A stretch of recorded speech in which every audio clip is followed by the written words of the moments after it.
Hey there, and welcome to Bedtime Chills. Tonight, we've got 3 hours of chilling horror stories waiting for you, set to the relaxing sound of rain to help you wind down.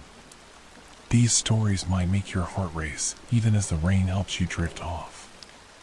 If you're feeling the chills, tap that like button and tell me where and what time you're listening in the comments. Now, grab a blanket, get comfy, and let the stories begin.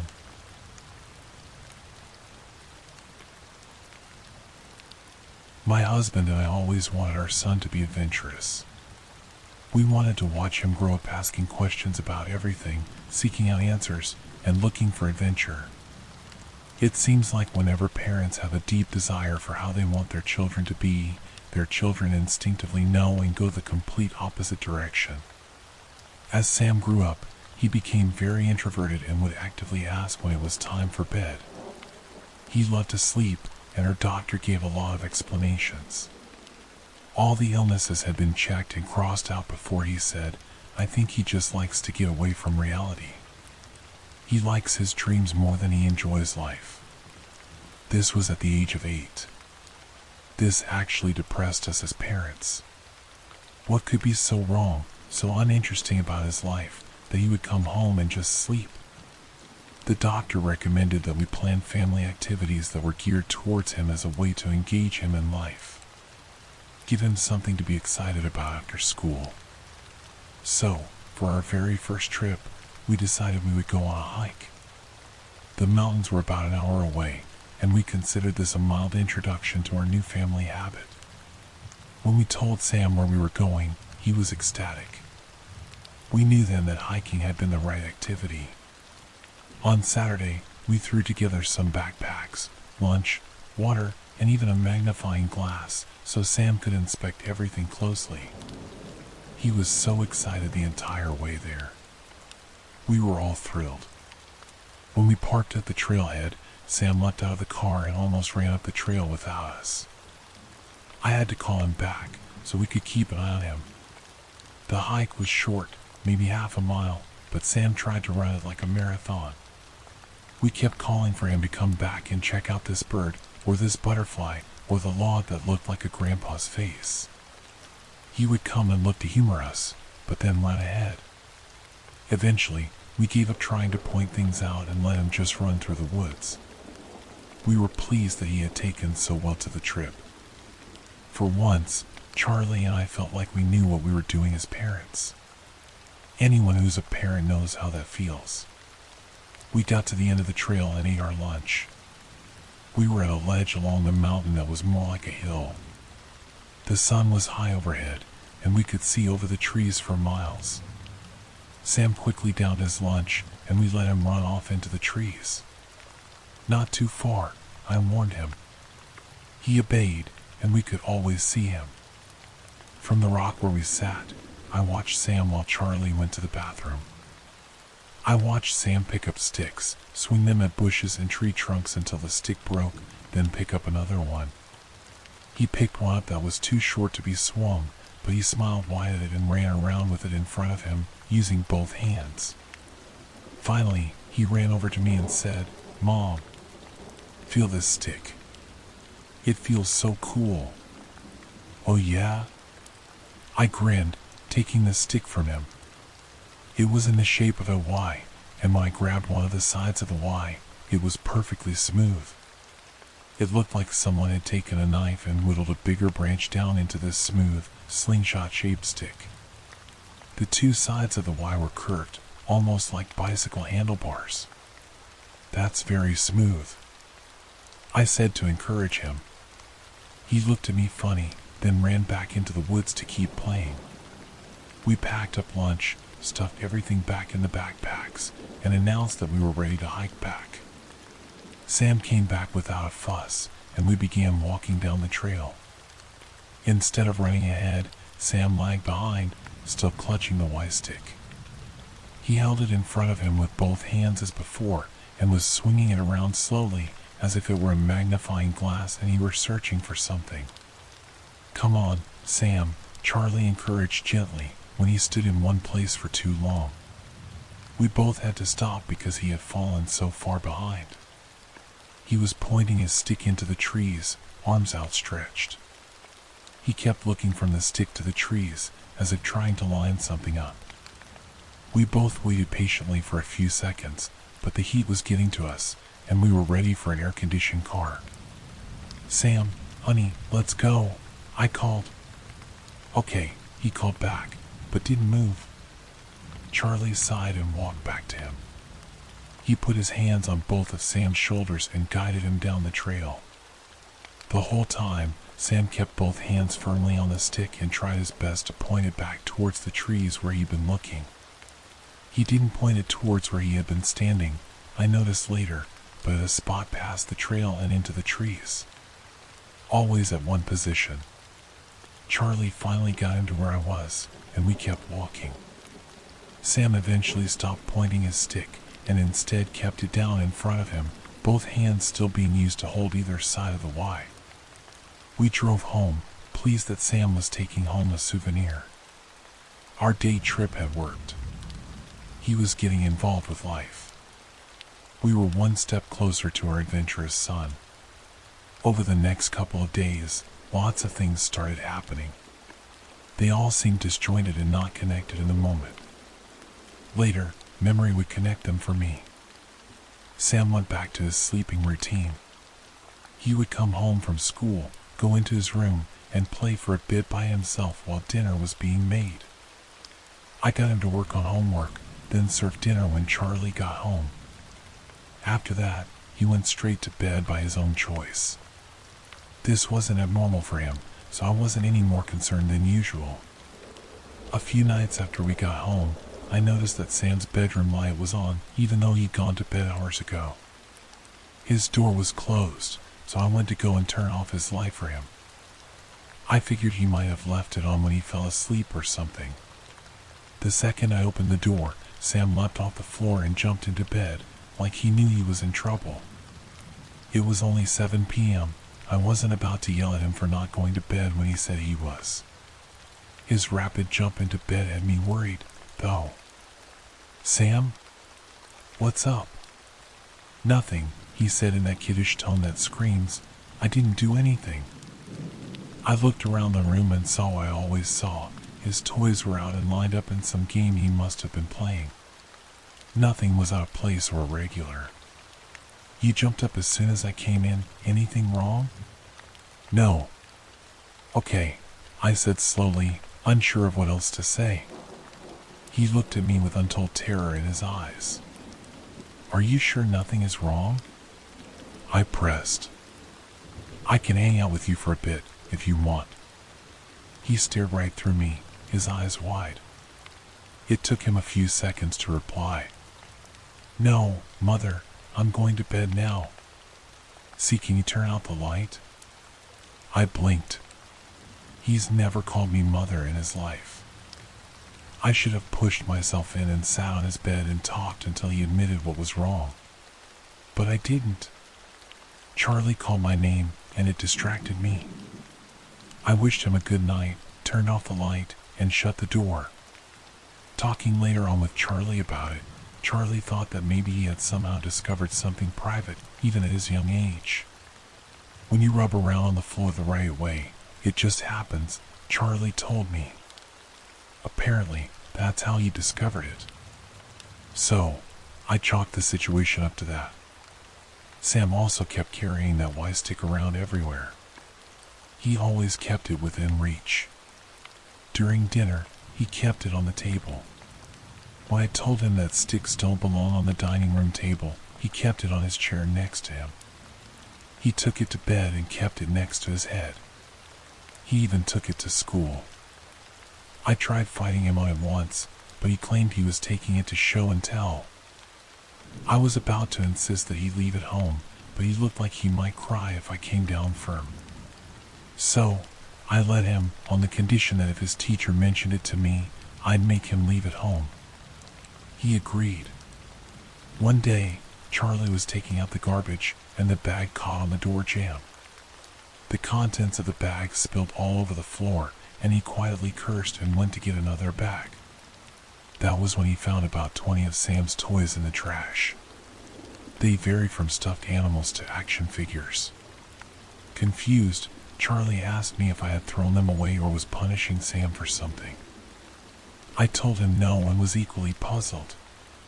Sam, for some unknown reason, had been throwing his own toys away. Together, after dinner, we sat down with Sam at the table to ask about the toys. We saw it as a cry for help. They were selected, he said in response. They weren't doing a good enough job, so they were fired. Their time was up. Charlie told Sam that we don't throw toys away because they cost money and we don't waste things. Sam nodded, but I saw his hands clutch the sides of the Y-stick tightly under the table. He was stressing. Something was going on. We ended the conversation on a light note, and Sam understood why we were upset. He promised not to throw away any more toys, then ran off to bed. I just remember thinking how strange the sentence was. Their time was up. That was an adult's line, not something you hear from kids. Sam's school sent an email to all the parents about 2 weeks after our hiking trip. The principal pleaded with parents to keep their children at home if they were sick, as there was a very serious flu going around the school. He even admitted that 5 teachers and 30 students had been sick over the last week alone. I showed it to Charlie, but he didn't find it as weird as I did. Hand sanitizer breathes super bugs, he shrugged. Just tell Sam to wash his hands more often. The final straw came a few nights later. It was a Wednesday night when I woke up for no reason. Charlie was snoring next to me, but in a lull between snores, I heard a whisper. Fear seized my throat, so I lifted my head off the pillow slowly to peer at the bedroom door. Someone moved in the darkness, stumbling along. Someone small and short. Sam. Irritated, I got up and walked to the door. I saw Sam skip away, as if he were crossing a field of spiders and was desperate not to get any on his shoes. Sam, I whispered, walking after him. I turned the corner into the family room, but he wasn't there. I heard bare feet racing across the kitchen floor, and that made me angry. The little darn thing was hiding from me. I walked through the family room and noticed that the clock on the wall was way louder than usual. Or maybe I was hypersensitive because I was exhausted. When I entered the kitchen, I noticed Sam facing me. He stood next to the fridge, and the small LEDs on it lit up his expression. Sam was terrified, and his little Y-stick was pointed right at me. Sam, I said in annoyance, Sam, it's late. Go back to bed. I need to get water, I said, he muttered, still looking at me and with wide eyes. It was an obvious lie, but one not abnormal for a kid. Okay, then get some water, he said, sighed. Can you get a water for me? I asked. He asked, still clutching the stick and pointing it my way. He must have seen my mom look, because he re-emphasized, please. I walked forward, and that's when I noticed that he moved the stick around me. He was pointing at something behind me.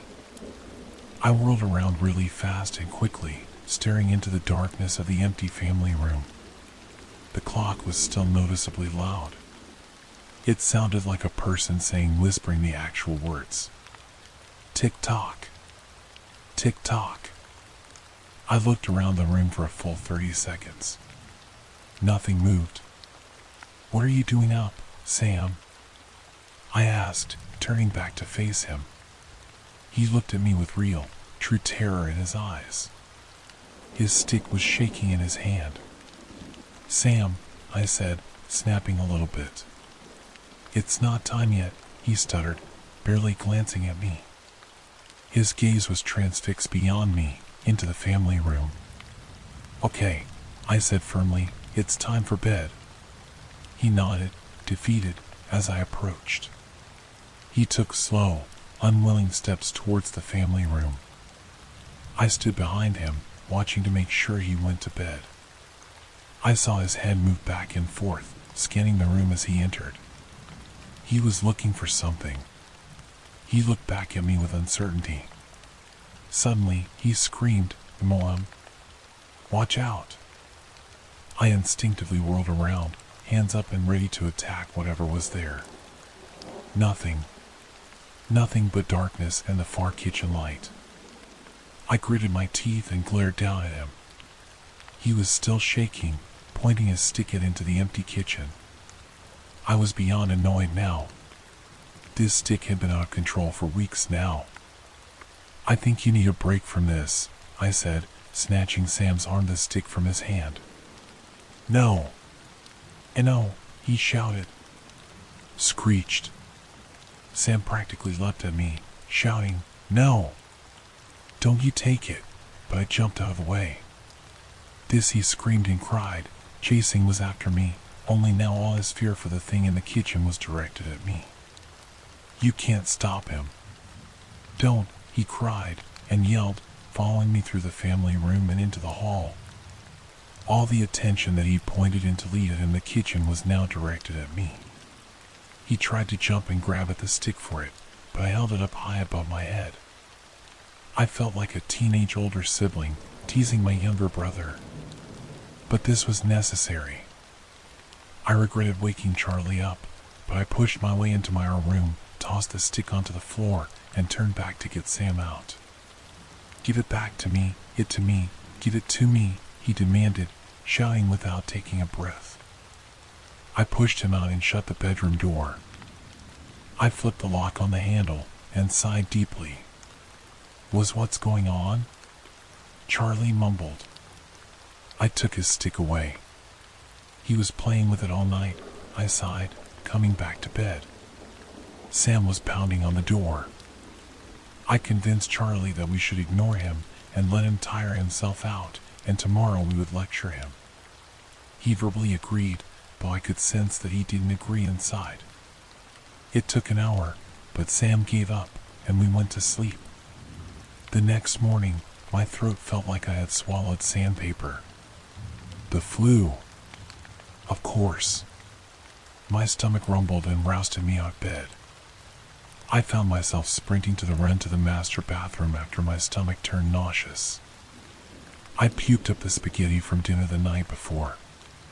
Stumbling out of the bathroom, I had to move aside for Charlie, who couldn't make it to the toilet and threw up into the sink. "Now you too," I sighed sympathetically. "I haven't been this sick since I was a kid," he moaned, rinsing his mouth out. I rubbed my eyes, still tired from Sam's ordeal last night, and got in the shower with the lights off, hoping it would help my light sensitivity. Charlie decided to call in sick and rest for the day. I got ready for the day, so I wouldn't lounge around in my pajamas all day, feeling even more sick. When I was completely ready, I unlocked the bedroom door and stepped out. Sam was nowhere in sight, which meant he had gone back to his room. Bed. "Sam, I hope you're getting ready for school," I said loudly. No reply came back. I went to his room and found the door shut, as usual. I twisted the handle and pushed, but the door was stuck. "What the heck?" I muttered quietly. Using my shoulder, Eileen shoved hard against the door. I heard a clatter, and then the door flew open. I saw three things immediately. 1. A chair had been placed under the door handle, preventing it from opening easily. 2. The window was wide open, with the screen missing. And 3. Sam wasn't in his room. We called the police immediately after searching the house from top to bottom. If we hadn't called them, I have no idea where we would have started. Should we have driven around, looking for him? Called his friends' parents' houses to see if they knew where he was? The police were helpful, and I spent a miserable half day sitting by the phone, puking my guts out and worrying about Sam. The police were out driving around, searching for Sam with his picture taped to their dashboards. Charlie was dead asleep when I wandered into the bedroom, debating lying down. But I couldn't sleep while Sam was missing. The sickness would let me, of course, but the guilt of falling asleep while this was going on was too much. I saw the stick, which had landed partially under the bed when I threw it last night. All this because of a stick? Maybe the doctor was wrong. Maybe he did have something wrong with him, but it was mental, psychological. Maybe instead of a doctor, we should take him to a psychologist. In an attempt to stay awake, I decided to search the house for the 15th time. This time, I carried the stick with me. "Sam," I said loudly enough to be heard while walking through the family room, kitchen, and to the stairs. Maybe he was hiding in the storage room downstairs. Maybe behind a few boxes. "Sam," I said again, "I have your stick. I'm sorry I took it. Please come out. Mommy's is really worried. You aren't in any trouble." I descended the stairs, and halfway down, I thought I heard him reply. It was faint, far away. The words were impossible to make out. "Sam," I cried desperately, spinning around on the stairs to try and figure out if he was upstairs or downstairs. Out of the corner of my eye, I saw a leg slip dart around the corner at the bottom of the stairs, heading towards the storage room. My hunch was correct. I sped down the stairs and turned the corner. The door was closed. I tried to twist the handle, but he had locked it. "Sam, honey, open the door, please," I pleaded while reaching for the key at the top of the door frame. When he didn't unlock the door, I stuck the key in and twisted. The door popped open to reveal our pitch-black storage room. The room was in the middle of the house and had no windows. It contained our water heater and the control system for the heat and AC.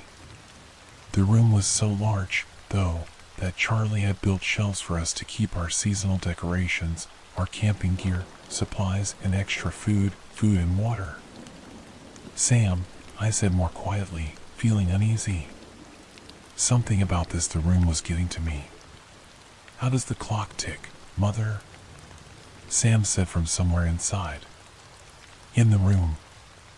I froze. The word "mother" made the hairs on the back of my neck stand up. Something's not right. Something's not right. "As Sam, see come out now," I stuttered. The light spilled in from the doorway, but it didn't illuminate enough of the room for me to search properly. I slowly stepped toward the center of the room, where a string hung down from a single bulb in the ceiling. With one hand, I kept a hold of the stick tightly. With the other hand, I reached out to search for the string to pull it. I couldn't see it, but I just knew it was there somewhere. Suddenly, the door slammed shut, and at that exact instant, my hand brushed against hair. Long, greasy hair at my shoulder's height. Sam wasn't that tall. The hair was matted, tangled, and long. I yelped and jumped back, startled by the door slamming and the hair simultaneously. Sam giggled again. "Do you know how the clock ticks?" It came from my left, along the wall. The hair had been to my right. What else was in here with us? I was paralyzed. I couldn't see a darn thing. My phone was upstairs, so I couldn't use that phone as a flashlight. The ceiling light was somewhere in front of me, and the door was somewhere behind me. Every time I started to reach out, I remembered touching that greasy hair, and I recoiled. "Charlie." I called upward, hoping he could hear me, hoping that he was awake. "Tick-tock, tick-tock," Sam said again. My brain instantly remembered the sound that the clock had made the night before. It was the same voice. Faintly a voice, and faintly like background noise at the same time. "Sam," my voice hoarsely whispered.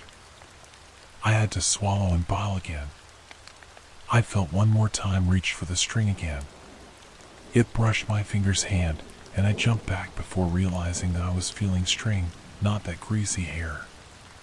Resolutely, I launched my hand out wild and grabbed at the string. It swung into my finger's hand, and I yanked it on it, hard. The single bulb buzzed to life, and something moved to my right. I screamed at the top of my lungs when I saw white and black. It's taken me a long time to place the shape, but now I'm certain. A deer's skull, partially covered by stringy hair, was crouched near, darted away from the light, circling behind me. In absolute terror, I squeezed my eyes shut and didn't dare open them. In the battle for fight or flight, I turned into an ostrich, burying my head and hoping it didn't see me.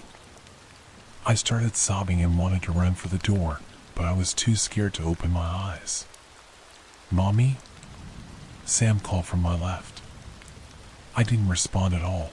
I was too hard. "Mommy, help, I'm stuck." Very slowly, I moved one finger and looked to the side. Sam was huddled up on the top shelf. I couldn't see his face clearly, but I saw his jeans and his favorite shirt. "See, come down, and let's go," I whispered. "I can't, it's going to get me," Sam whimpered. I tried hard not to sob again. "Come and get me, please," he begged.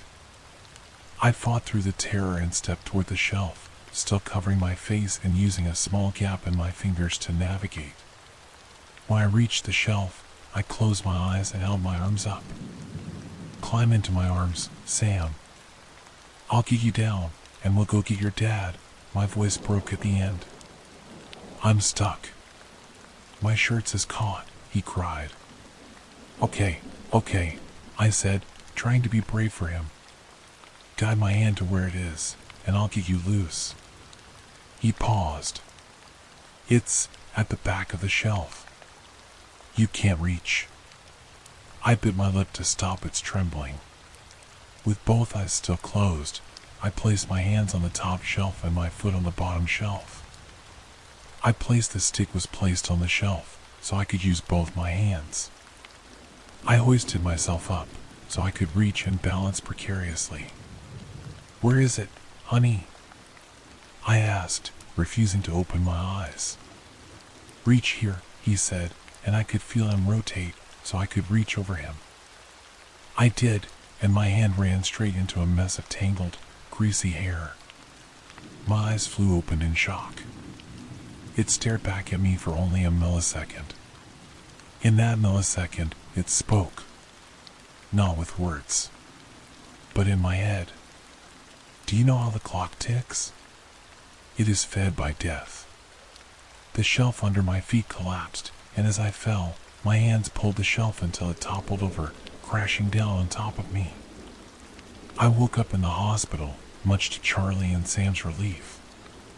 It was a tumult of information and questions. They asked why I was down there, and instead of sounding insane, I said I'd been searching for Sam again, just in case. Sam had been found walking on the road in the general direction of the hiking spot. He wasn't very far, thankfully, and was unharmed. When Charlie practically yelled, asking why the heck he had left in the middle of the night alone, Sam said he needed to find another stick to stop the monsters. The police, of course, recommended that he talk to a psychologist. They overheard the conversation. Charlie didn't wake up until the police were at our door with Sam in hand. That was about an hour after the shelf collapsed. Sam and Charlie had gone looking for me in the house and found me under the collapsed shelving in the storage room. The police were right there, thankfully, and they rushed me to the hospital. Some of my ribs were broken, and so was my left leg. The shelf that collapsed held our camping gear, tent, fake Christmas tree, and a few half-empty boxes. I was lucky it wasn't the food storage shelving. The door was locked when they got to it, and the key wasn't in the lock, so they had to break it down. The second Sam saw the scene, he apparently stood over me in a protective stance, looking all around the room. Charlie went to get the police before they returned upstairs. A couple of days after I was released from the hospital, and after Charlie had recovered from a flu that knocked him off his feet, I got to talk to Sam. I asked him outright what had been going on. It took a few minutes for him to admit anything. "I saw the monster," I admitted, my voice shaking. A parent really shouldn't say that to their child. "You saw them?" he asked incredulously. I nodded. You and Dad never saw them before. When did you see them? Them? I asked nervously. Sam told me what had been happening for the last few weeks. He had stumbled upon the stick by tripping over it. It had spoken to him, and he took it to play with. Whenever he held the stick, he could see the monsters. They were terrifying, but they stayed away when I pointed the stick at them, he said. A few of them had followed us home, walking alongside us on the trail. They came into our house at night. Sam saw them sneak around, entering his room, our room, everywhere. They told me that someone had to die. They told me that you had to die. So, he offered the monsters toy sacrifices to satiate their hunger. But they were unsatisfied.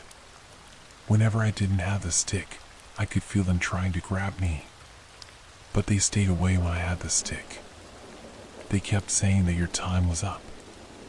Whose time? Yours, Mommy. They sat around him at night and chanted tick-tock. They tried to convince him to put the stick away. They offered him candy that the big, blurry man pulled out of thin air. At school, they followed him and said they would hurt people until he put the stick away. 5 teachers and 30 students got the flu while they were threatening him. He held onto the stick as long as he could and patrolled the house at night to keep them out of my room. That was until I took it away. Apparently, he had grabbed the stick from a skeleton in the woods. It looked like an animal's skeleton. He had seen another one just like it when he found the first one, so he was going to go back to the woods and get the second one so the monsters would stop smiling. One had followed him on the road, he said. But now, they were all gone, he said. And after looking through the mess of the collapsed shelving, so was the stick. Sam told his psychologist about our conversation. The psychologist was very angry with me, saying I shouldn't have admitted anything like that to Sam because it fed into his delusions. He was being evaluated for possible schizophrenia. I'm thinking maybe I should be tested, too. How else can I explain everything that happened? One detail stands out that I can't explain at all. I had unlocked the storage room door with the key and left it in the handle. So, why was the key found dangling from the light bulb string?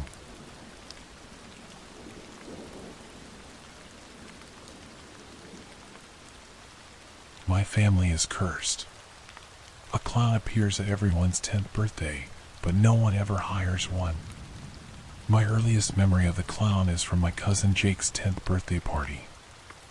I was only 5, but I distinctly remember the commotion surrounding the clown. I recall my parents preparing me before we left the house and on the drive there. There's going to be a clown at Jake's party, my dad said. Just be nice. All you have to do is be nice, my mom added.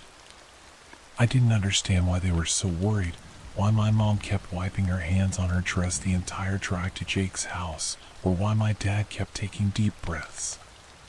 Weren't clowns supposed to be at birthday parties? When we arrived at Jake's house, something was amiss. The kids were running around the backyard, jumping in the bouncy castle, but the adults stood in silence, their eyes darting back and forth across the yard, while some of my aunts and uncles walked in and out of the house periodically. It was as if they were all waiting for something to happen. As I jumped in the bouncy castle with my cousins, I noticed movement in the bushes near the gate that led into the backyard. I continued to bounce, trying to get higher each time to get a better look at whatever was there. Finally, I saw the clown emerge from behind the bushes and watched as he unlatched the gate. I stopped bouncing and tried to maintain my balance as I observed the clown step into the yard and close the gate behind himself. I pushed my fingers through the mesh in the bouncy castle and pressed my face against it, staring at the clown as he scanned the backyard until his eyes landed on me. He stared at me for a few seconds, and I stared back, unsure of what to do. Nobody else seemed to have noticed him yet, and my cousins continued bouncing around behind me. He was short and wore a curly, rainbow-colored wig. His face was white, and it seemed like his skin was naturally that pale. It didn't look like paint at all. His lips were normal-sized but bright red, and he had a giant, round red nose. His eyes were dark, so dark that I couldn't distinguish the pupil from the iris. He had 2 black lines that started above his black eyebrows and ran down his eyelids to the tops of his cheeks, which appeared to be inflated with something. They were round and protruding, with a pink blush on them. His skin was smooth, like porcelain. He wore yellow polka dot pants held up by red suspenders, a white shirt with giant red buttons down the front, and red ruffles around the neck, chest, and sleeves. He wore shiny red clown shoes and carried a gift bag in one hand. I don't know how long I stood there watching him, but suddenly, my mom pulled me out of the bouncy castle. She dragged me to a table and sat me down in a chair between herself and my dad. I continued to watch the clown as he approached my cousin Lisa and pulled out a pink balloon from a pocket in his pants. He blew up the balloon and twisted it into a dog, handing it to her. She took the balloon dog from the clown and ran to her mom, my Aunt Chelsea, who grabbed Lisa roughly and pulled her away from the clown. There was impalpable tension for the remainder of Jake's birthday party. Our parents wouldn't let us stray too far, and the clown stayed the entire time, wandering around the yard, handing out balloon animals or honking his nose for the children. When it came time to open presents, we watched as Jake unwrapped countless video games and action figures, along with a few clothing items. Once he finished opening the last gift from a family member, the clown walked up to Jake and handed him the gift bag he had been carrying around for the entire party. I watched as Jake's mom tried to stop the clown from handing Jake the gift, while my uncle held her back. We all watched as Jake thanked the clown and opened the gift bag, taking out handfuls of tissue paper until he reached in and pulled out the gift. "It's a book," Jake said.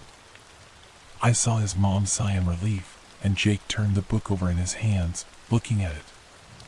It was a small, hardcover book with a glossy dust jacket that had a drawing of a beach on it.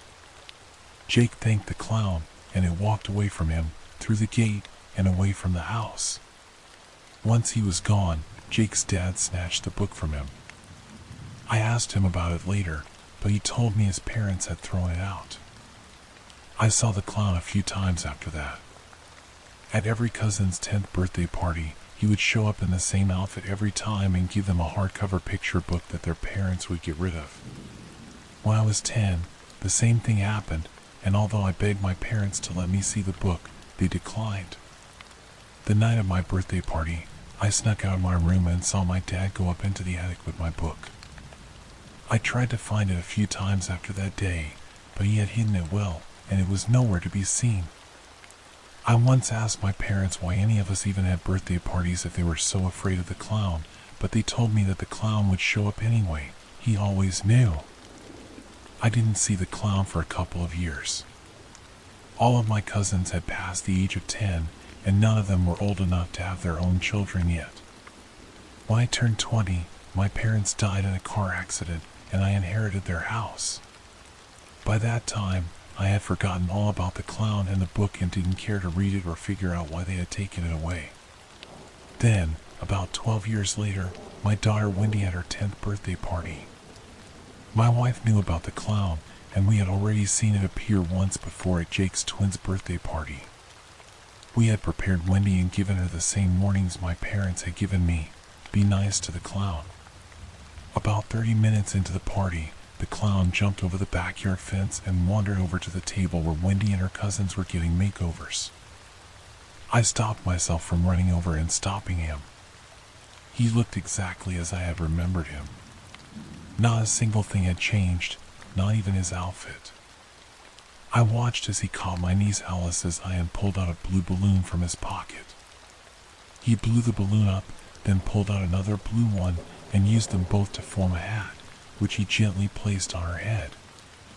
I watched as she thanked him, and he clapped his hands together, then continued to walk around my backyard. Nobody ever tried to stop him because we had always been warned not to. We were never specifically told what would happen if we tried, but we knew it was bad, and none of us wanted to find out what it would be. When it was time to open presents, I continued to have the gift bag in the clown's hand. Once Wendy was done opening the gifts given to her by family members, the clown approached her and handed her the bag. She took it gently and slowly opened it, digging around the tissue paper until she pulled out the book. "Thank you," she said, smiling at the clown. He took a bow and then walked away, jumping back over the fence. I let out a sigh of relief once he was gone, and I approached Wendy, taking the book from her.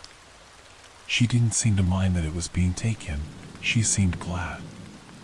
I decided to hide it up in the attic, just as my parents had done with mine, but as I stared at it in my hands, curiosity began to set in.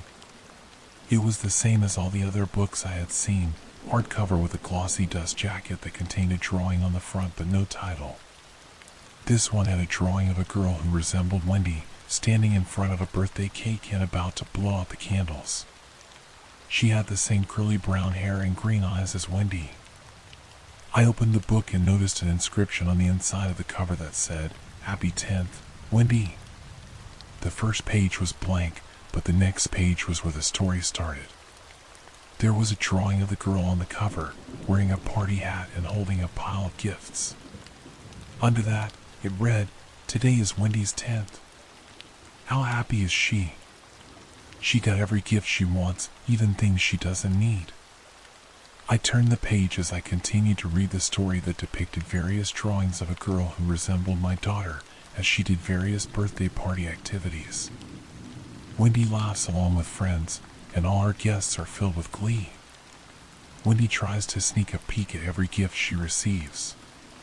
There were drawings of Wendy with family and friends, everyone smiling and hugging Wendy.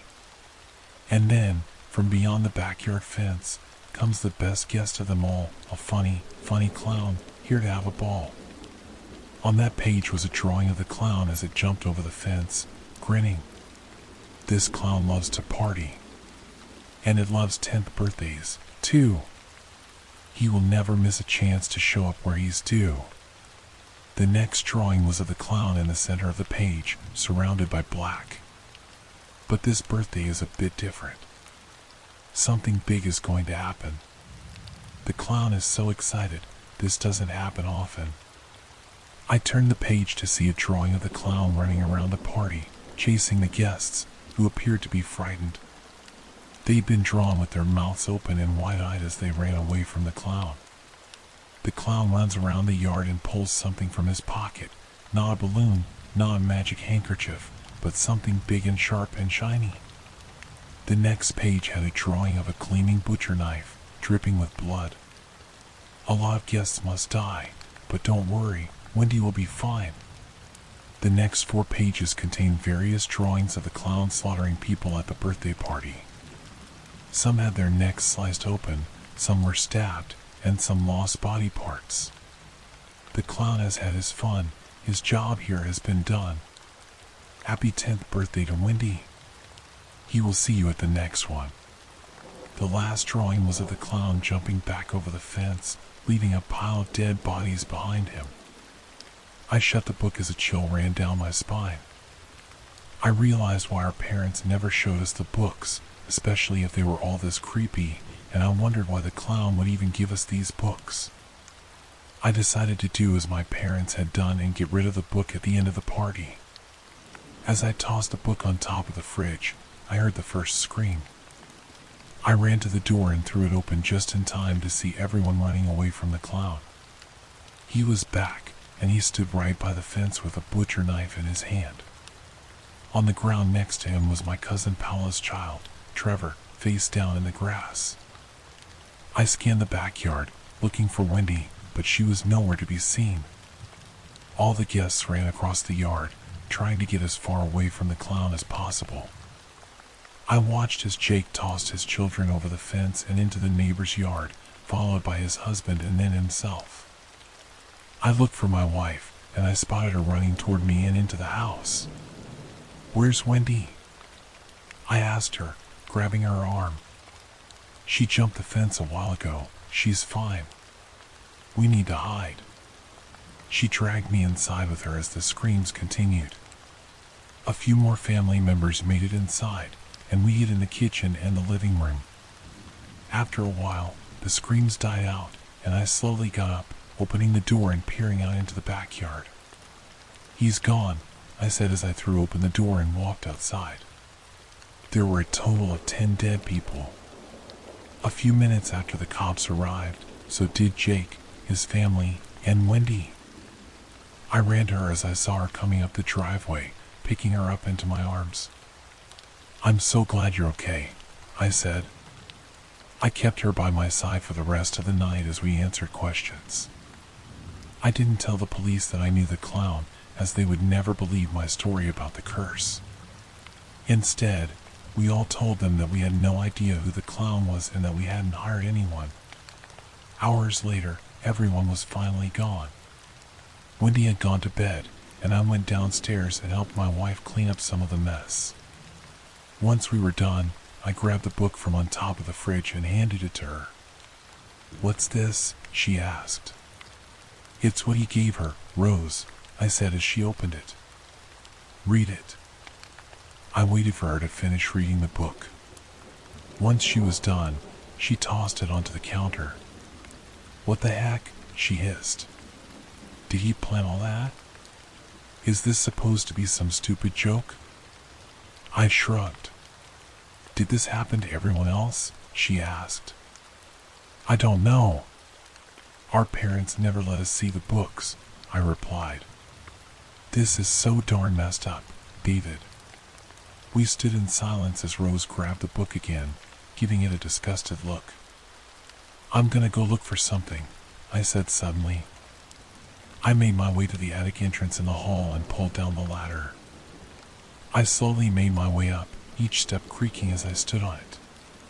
When I reached the top, I flipped the switch, and the lights turned on, illuminating the attic enough for me to see. I dug through countless boxes and moved old decor and furniture around until I found it, the book that had been given to me on my 10th birthday. It had been hidden under the cushion of an old chair. I pulled it out and looked at the drawing of a house with a single light on in one of the windows. I opened the book and found a similar inscription on the inside cover that read, "Happy 10th, David." I turned the pages and began to read the story, ignoring the pictures. Today is David's 10th birthday. What a good one it will be. David eats pizza. His favorite topping is cheese. He has a water balloon fight with cousin Eric, and they take cover in the trees. Everything is fun, and soon it will be great. Here comes the clown. He is never, ever late. David's birthday was a blast, and his gifts were all so fun. But don't be sad that it's over. The fun has just begun. Years go by, and the clown sees David again. It's now his daughter's 10th birthday, and today the fun will end. A lot of guests had fun, and for others, this day was their last. But David's family is alive.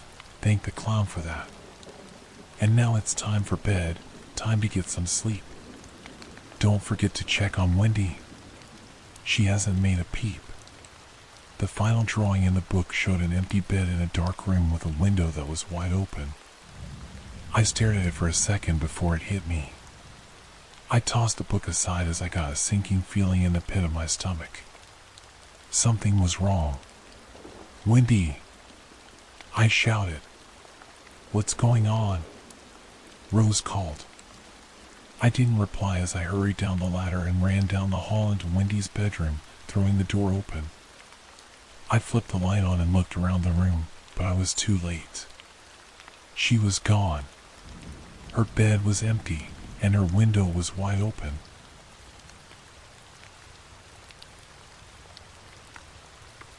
Everyone and everything is afraid of something. Some people have more fears than others, some have fewer. These fears don't always make sense, but then again, most things rarely do. For many, there's one crippling, heart-stopping phobia that can leave them paralyzed, one that can make them lose themselves and distort reality. My fear is the noises that come from the roof at night, the ones that sound like someone walking just above you. I heard them often as a child. No, I didn't live in an apartment, but in a 2-story house. Imagine my terror as I lay in bed, a young child, hearing what sounded like footsteps. When I heard the sounds, I would close my eyes and pretend they weren't real. In the morning, when I asked my parents about it, they brushed it off as birds or squirrels. I bet they just want to play with that small weather vane up there, my mother would say. I nodded, but deep down, I never truly believed that explanation. I remember the night I realized I was right, that something else was out there. I was 7, and the sounds were so loud they woke me up. I heard the steps, following a precise, orderly pattern. 1, 2, 3, pause. 1, 2, 3. It continued like that for a few minutes, then suddenly, there was silence. Dead silence. You might think that would be comforting, but it wasn't. It only paralyzed me further. Then, out of nowhere, I heard whistling. It seemed to come from just outside my window. As I mentioned, I lived in a 2-story house, and my bedroom was on the 2nd floor. The only way someone could be right outside my window was with a ladder. Whatever it was whistling a tune. I've never heard anything like that song before, nor have I heard it since. The only way to describe it is as an eerie lullaby.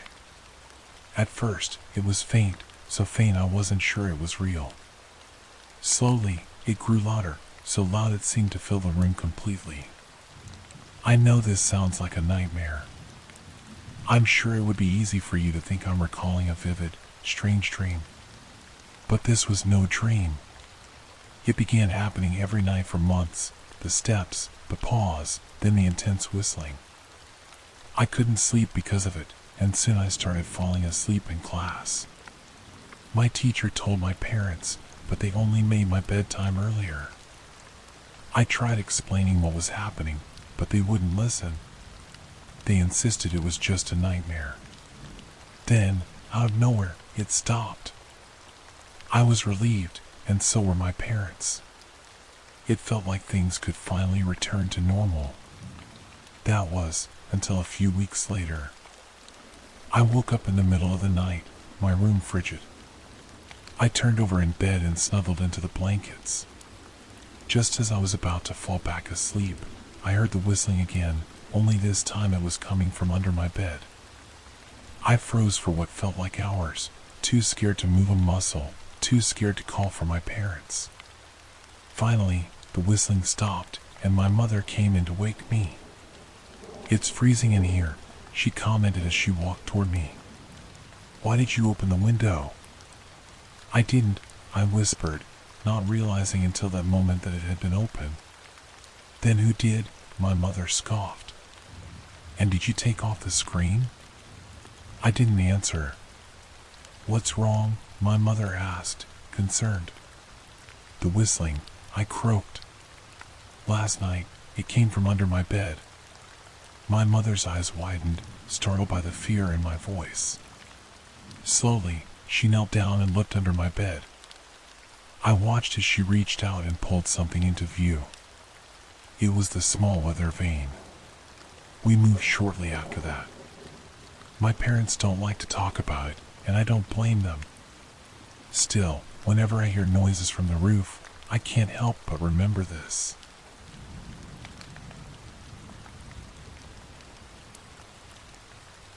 My family and I have been going through a very strange experience over the last couple of months. It's hard to even put into words or explain what's going on. I guess I can just start from where it all began to feel off. A few months back, my family had a big get-together. My parents each have 2 siblings, all of whom got married and had kids, well, all except Uncle Matt. He never married or had children, which means I have 10 cousins. My aunts and uncles all live within 2 hours of us, so we've grown up together. That said, we don't usually have all my aunts and uncles in one house at once. This was a rare occasion, a family meal when everyone was free. I won't name every single family member in this story because that's a lot of information, and honestly, you've already got more details about my family than you probably wanted. But I promise, this context is important. Okay, enough babbling. Let's talk about what happened that weird night. My parents and I went to my Aunt Margot and Uncle Ken's house for a barbecue in the backyard. The backyard felt loud and chaotic. I tried to stay out of the way, hoping to get the night over with. Honestly, I was just there for the free food. We were all sitting at a big table outside. I was so focused on keeping the napkins from flying away in the wind that I wasn't listening to the conversation. My Aunt Margot came over with a plate of really burnt hot dogs, and my mom immediately burst out laughing at the sight of them. Is burning food genetic or something? How on earth do you guys always do that to food? The Jensens need to leave the cooking to the Millers, my mom said with a sarcastic giggle. Uncle Ken looked at her, confused. What are you on about, Liz? Uncle Ken snapped back. I mean, Margot burnt the hot dogs, and Matt always burns food when he cooks. Remember, we had to ban him from cooking for months because we ordered takeout, like 3 times in a row. Everyone at the table laughed, recalling their memories. Sighs of recollection bounced back and forth until my dad spoke up in Aunt Margot's defense. Honey, what are you talking about? Matt is your brother. I really shouldn't have to remind you of that. My mom rolled her eyes in response. I spoke up because I was suddenly confused about which side of the family Uncle Matt was on. You'd think I naturally know that, but all my aunts and uncles act like siblings and call each other siblings. My grandparents often refer to their sons and daughters-in-law as their kids, so it's not something I always think about. Wait, I'm confused. Whose side is Uncle Matt on? What's the joke? I don't get it, I asked, but was met with laughter from all the parents at the table. Finally, my mom answered, breaking the silence of the joke that somehow went over my head. Don't be silly, baby. Matt is your dad's brother. As the words left her mouth, half the table looked confused. Liz, what are you talking about? He's on your side. He's a Miller, my Aunt Margot said, scraping off the burnt edges of her hot dog. Okay, now I'm with Amanda. I don't get the joke, my mom said, looking at me with narrow, inquisitive eyes, then at the rest of the group. Wait, everyone slow down, Aunt June said, speaking up for probably the first time that night. This is dumb. Matt is not Liz and my brother. He has to be on the Jensen side of the family. I sat at the table, watching my family in silence. Their eyes darted back and forth. The laughter stopped, and they were all just scratching their heads.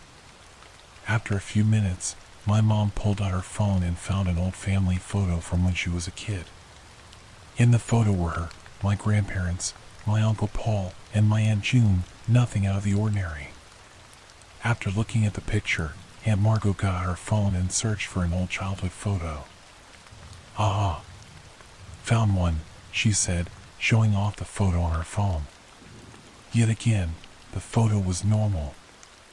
It had my grandparents, my dad, Aunt Margot, and Aunt Susan.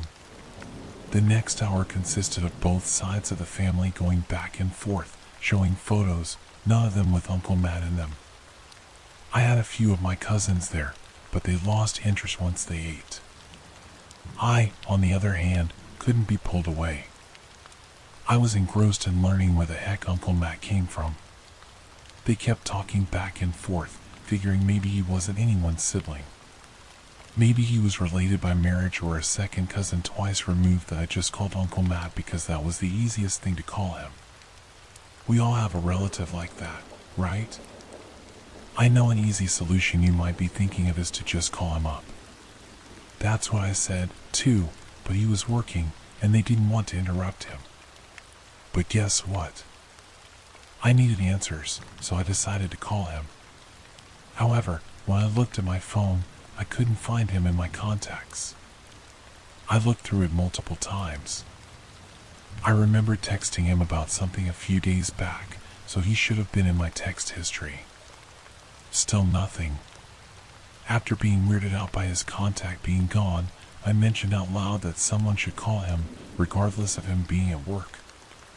No one agreed with me, but once I told them his contact was missing from my phone, they all got curious and checked their phones, too. We were all in shock to find him missing from all our phones. The family started digging through their camera rolls and digital libraries to find any photo of him. Uncle Andrew thought he had a photo of the back of him, but we soon found that we all remembered him looking differently. Uncle Andrew showed a picture of the back of a bald man who looked pretty tall. Aunt June called him crazy and recalled him having long, curly red hair. It wasn't like we hadn't seen him in a year or that he was some distant memory. I saw the guy last week. He came over to my house to help me with some homework, and I can tell you he didn't have red hair or no hair at all. He was, well, darn. I can't remember what he looked like now that I think about it. It was safe to say we were all creeped out. As the sun went down and it got chilly, the group moved inside. Normally, this is when everyone would go home, but I saw Aunt Margot start a pot of coffee. It was going to be a long night. The air was tense, full of unease. None of the adults wanted to go home until they had answers. I could tell the adults wanted to talk more but didn't want to worry the younger cousins. My older cousin Maddie clearly didn't care about anything that was going on. She just wanted to sleep. We convinced her to take my 3 young cousins into the basement so they could all get some rest. But not me. I was invested. Uncle Matt and I are close. We see each other all the time. How could I not have a shred of evidence that he even existed? As my cousins shuffled downstairs, all the adults huddled around a big whiteboard Aunt Margot slapped on the kitchen island. They started writing down everything they could remember, what he looked like, the last time they saw him, memories of him. None of it was coherent. It seemed he was a completely different person in all our memories, even in memories where multiple people were around. One of the only things we could all agree on was that the Jensens always thought he was on the Miller side of the family, and the Millers always thought he was on the Jensen side. My mom recalled a story of Matt and my dad going to a lake to fish, but the hook got stuck on Matt's hat and went flying. My dad said he remembered my mom telling him the same exact story many times. Everyone had memories of stories where he was on the other side of the family. Soon, everyone was on the phone with a new family member, trying to explain the situation and asking what they thought. My aunts and uncles were talking to relatives on the phone. I didn't even know I had relatives who probably only met Matt a couple of times at best. All I heard was one dead end after another. No one knew where he came from or where he went. So, who is Matt? Was he just some random guy who weaseled his way into the family, telling one side one thing and the other side another? Or was it something so much worse? As the sun came up that Saturday morning, we were all still scratching our heads. The deeper we got into who Matt was, the more freaked out everyone became. I was honestly surprised they let me stay with them all night long. The more digging we did, the farther away we felt. The more rabbit holes we went down, the less real he seemed. We couldn't find any evidence that he ever existed. Some of us searched all over the internet for Matt Jensen or Matt Miller, and a few searched for other last names in the family. Of course, it was hard to know who we were looking for, given we didn't know what he really looked like. After hours of discussion, we compiled a list of attributes that never wavered about Uncle Matt. He was a man, he never had a mustache, he was tall, he was bad at math, and he loved Jim Carrey movies. That might seem like a random grouping of facts, but that's because it was. We couldn't even remember where his house was. Some of us completely forgot, while others remembered different houses. It didn't matter. We weren't going to start knocking on doors to find a man we were concerned never existed. We started to believe that as soon as we began to question who he was, he simply started to fade away into nothingness, like some kind of self-destructive mechanism in his own consciousness. It was around 9 a.m. that morning when people started falling asleep on couches. The night before had started with everyone determined, saying the night wouldn't end until we found Uncle Matt. But here we all were, exhausted and with little to no answers. It felt like accepting defeat by napping on the couch, but we couldn't do much else. At 11 a.m., we all woke up to the sound of my cousins playing in the next room. We sat up, rubbing our eyes. You could practically see the gears turning in everyone's heads as they woke from their stupors. I could tell when they realized their memories actually happened and it wasn't just a weird fever dream. My Aunt Margot stumbled to the kitchen, yawning, and started digging in the pantry for something substantial the kids could eat. It was clear they'd already raided the cookie stash. As the adults had a quiet conversation, we heard something from my cousin Cass that made us freeze. "Yeah, remember last night when Uncle Matt gave us all those cookies? It was so much fun," my small cousin said with a hop and a skip. "Wait, Cass, get over here and say that again," my Uncle Andrew yelled, trying to sound intimidating but ending with a voice crack. Cass walked over, looking like a confused puppy who just got scolded. "What did I do wrong, Uncle Andrew?" "I thought if Uncle Matt offered us cookies, I could have them." "Cass, you're not in trouble. This is very important. Are you telling me Uncle Matt was with you guys last night?" Uncle Andrew said gently, trying not to scare her. "I mean, not the whole night, but he brought us all cookies and put a movie on for us. Then he said he wanted to go hang out with you guys upstairs," Cass told us in a quiet voice. Everyone started frantically looking around the room, searching for any evidence of him being there last night. We quickly asked the rest of the cousins if they saw Matt. Some kids did, and some didn't. I noticed something when I started counting the objects in the room. There were 10 adults and me upstairs last night, so there should have been 11 people in total. But I saw 12 plates with leftover crumbs from our late-night pizza, 12 spots laid out for sleeping in the living room, and 12 mugs or cups of coffee. He was here last night. As I mentioned what I found, my dad said he remembered seeing him last night. He said Matt brought him some water. Uncle Paul said he saw him go to the bathroom but couldn't remember him coming out. They mentioned how it felt like it never actually happened, but he managed to place the memory in them after the fact. How else would they see Uncle Matt right in front of them and not realize what was happening? I had a strange feeling that started to bubble up. I felt uneasy and restless. "Wait, something's off here," I said loudly to the room. "Everyone, line up on the wall. I want to try something." For a second, they all looked at me, confused. They normally wouldn't let me boss them around like that, but they were desperate and tired. All the adults lined up against the wall. As I walked by, I counted out loud. Something strange happened. I counted 12 people, including me. None of the kids were lined up. I wasn't counting myself twice. There was an extra person. Uncle Matt wasn't just here last night, he was with us in the room at that moment. Other family members tried counting, too. We did it over and over, even adding one of the kids to the mix, but every single time, there was one extra person. Yet we still couldn't see him. How was he hiding in plain sight? Everyone ended up leaving my Aunt Margot's house that afternoon. We were all still extremely creeped out about the whole thing, but what could we do about it? Not much. It's not like Uncle Matt ever did anything violent, just mostly normal behavior, except for a few memories of him that were kind of weird. One of us remembered seeing him in the kitchen, stacking and unstacking bowls for hours. Another remembered him packing for a vacation, but his suitcase only had trash bags in it.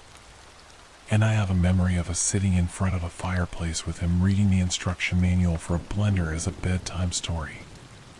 At least those were the kinds of memories we had in the beginning. As the weeks went on, we started remembering things that got more and more serious. He showed up at our houses in the middle of the night. He once bought us all hammers for Christmas. He once bought hundreds of dollars worth of knives and put them in my dad's car. Once we developed disturbing memories of him, we tried telling the police. Of course, they couldn't find any evidence of his existence, so they couldn't help us. It didn't help our case that we couldn't even give them a last name. How on earth were they supposed to find a guy based on his name being just Matt and no physical features? So, who is Uncle Matt? I can say with 100% certainty that I have no clue. Is he a man? Is he an entity? Is he a figment of our imaginations? Or is he nothing at all? I don't know, and that's the worst part of it all. He seems to always be around at family dinners. Most of the time, when I count the number of people, I end up with an extra person. He feels like a virus, always implanting a memory of himself being there, but in the moment, I never see him. It's become a family joke at this point, at least. Always leaving out an extra house for him or something. In my opinion, no one's family members are taking this situation seriously enough. I know he hasn't done anything to anyone, but why should we wait for something to happen? I swear I can feel it when he's around. The hairs on the back of my neck stand up. My family has given up on trying to figure out who or what Uncle Matt is, what he's, but I haven't. It feels like they've all just forgotten the disturbing memories of him. I swear that the deeper I dig to find him, the worse the memories get. Like he's rotting and festering in my memories, right before my eyes. I'm starting to think it's his attempt to stop me from looking for him. The fact that he's punishing me for looking for him makes my concern grow more and more. Why is he suddenly running now that I'm onto him? Why is he so afraid of what? Finding him? And what will happen when I do find him? I will find you, Uncle Matt. I will find out what you are.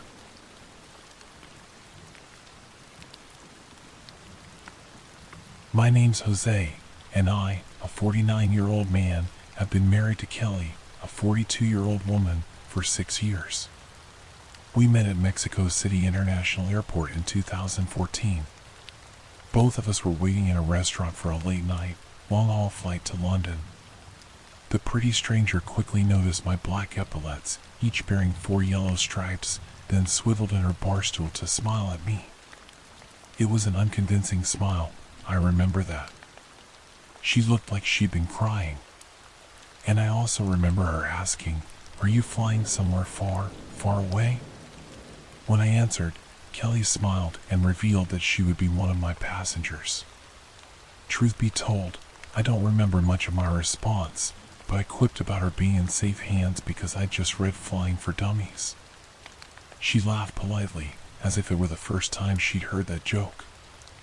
In all honesty, as scummy as it seems, I wanted to impress her. She captivated me. I still remember every last thing she said, even after all these years. Oddly, however, I only have fuzzy memories of my own words. My mother used to tease that Kelly had put a spell on me. Anyway, without being prompted, the sullen woman told me her story, that she'd booked an early flight home in the middle of her honeymoon because her husband, Michael, wasn't the person he claimed to be. He was an abuser. A liar. And he's making me tell lies too, she said. He emptied me. That bizarre and unsettling choice of words would ring in my head for the next decade. Only yesterday, after finding and watching that cursed tape, did I finally understand what Kelly meant. I think, 10 years ago, she might have been warning me to stay away from her. I think that was a glimpse of the real Kelly. But I'm not making sense. Let me explain. Everything could have ended with that conversation. We could have parted ways. I wish we had. But I was compelled to see Kelly again. I know that's awful. It's not a habit of mine, falling for a married woman. I just felt something indescribable, something I now realize may not have been butterflies at all. I had a week in London before the return flight to Mexico. During those 7 wonderful days, I frequently met up with Kelly at her hotel. I said I had to check on her. She was too frightened to return to her hometown in Cambridge, as she believed Michael would be waiting for her. She ignored my pleas to report everything to the police, which, I'll admit, seemed strange even at the time. We quickly formed a bond, and things didn't end my return to Mexico. I visited Kelly every time I flew to England. After she moved to Brighton a month later, I started taking the train to her new apartment. Believe it or not, I once took a short-haul flight from Paris to London just to see her. A year later, when our relationship inevitably became something more, I'd already made the decision. I wanted to move to England to be with her. I'd been training to become an airport technician, and I secured a job at Heathrow in late 2015. By early 2017, Kelly and I had bought a house together. In 2018, we got married. I'm obviously fast-forwarding through the ins and outs of our relationship, but Reddit isn't built for essays, is it? I'm here to tell you what I found yesterday morning while tidying a storage cupboard. Kelly's chaotic mess of clutter, as I like to call it, came tumbling out of the open door and washed over my feet, a stark reminder that weekends shouldn't be wasted on chores. If I'd been relaxing on the sofa, I might not have discovered what I found. Maybe Kelly would have disposed of her own clutter, and we would have lived a happy 50 years together. But I was the one wading through the pile of forgotten belongings. What caught my eye during the tumble was a camcorder surfing atop the junk heap, which spilled out of its bag and landed at my feet. I picked it up and chuckled. I knew Kelly and I were old, but not that old. I had no idea she owned such a relic. Curiosity got the better of me, obviously. Who wouldn't want to check the contents of a spouse's dusty tape, locked away for who knows how many decades? When I plugged in the device to charge it, an error message displayed on the ancient screen. I thought I'd been thwarted by tape or hardware degradation. But I fixed everything, unfortunately, by cleaning out dirt from the tape slot. Then I rewound the recording and pressed the play icon. The white, pixelated text read, September 10th, 2014. For Americans, that's September 10th, 2014. I quickly realized that was a week before I first met my wife. Everything slotted together horribly when Kelly stepped out of a hotel bathroom in wedding lingerie. I realized what kind of tape I'd found. Don't think less of me for watching. It wasn't like that. Even degenerates, I assume, don't want to watch the person they love share such intimacy with someone else, let alone an abusive ex-husband. Michael was abusive. Kelly wasn't lying about that. But she'd only ever told me fragments of the story. So, even though I expected a raunchy tape, I wasn't watching for that reason. My eyes weren't springing from their cartoon sockets.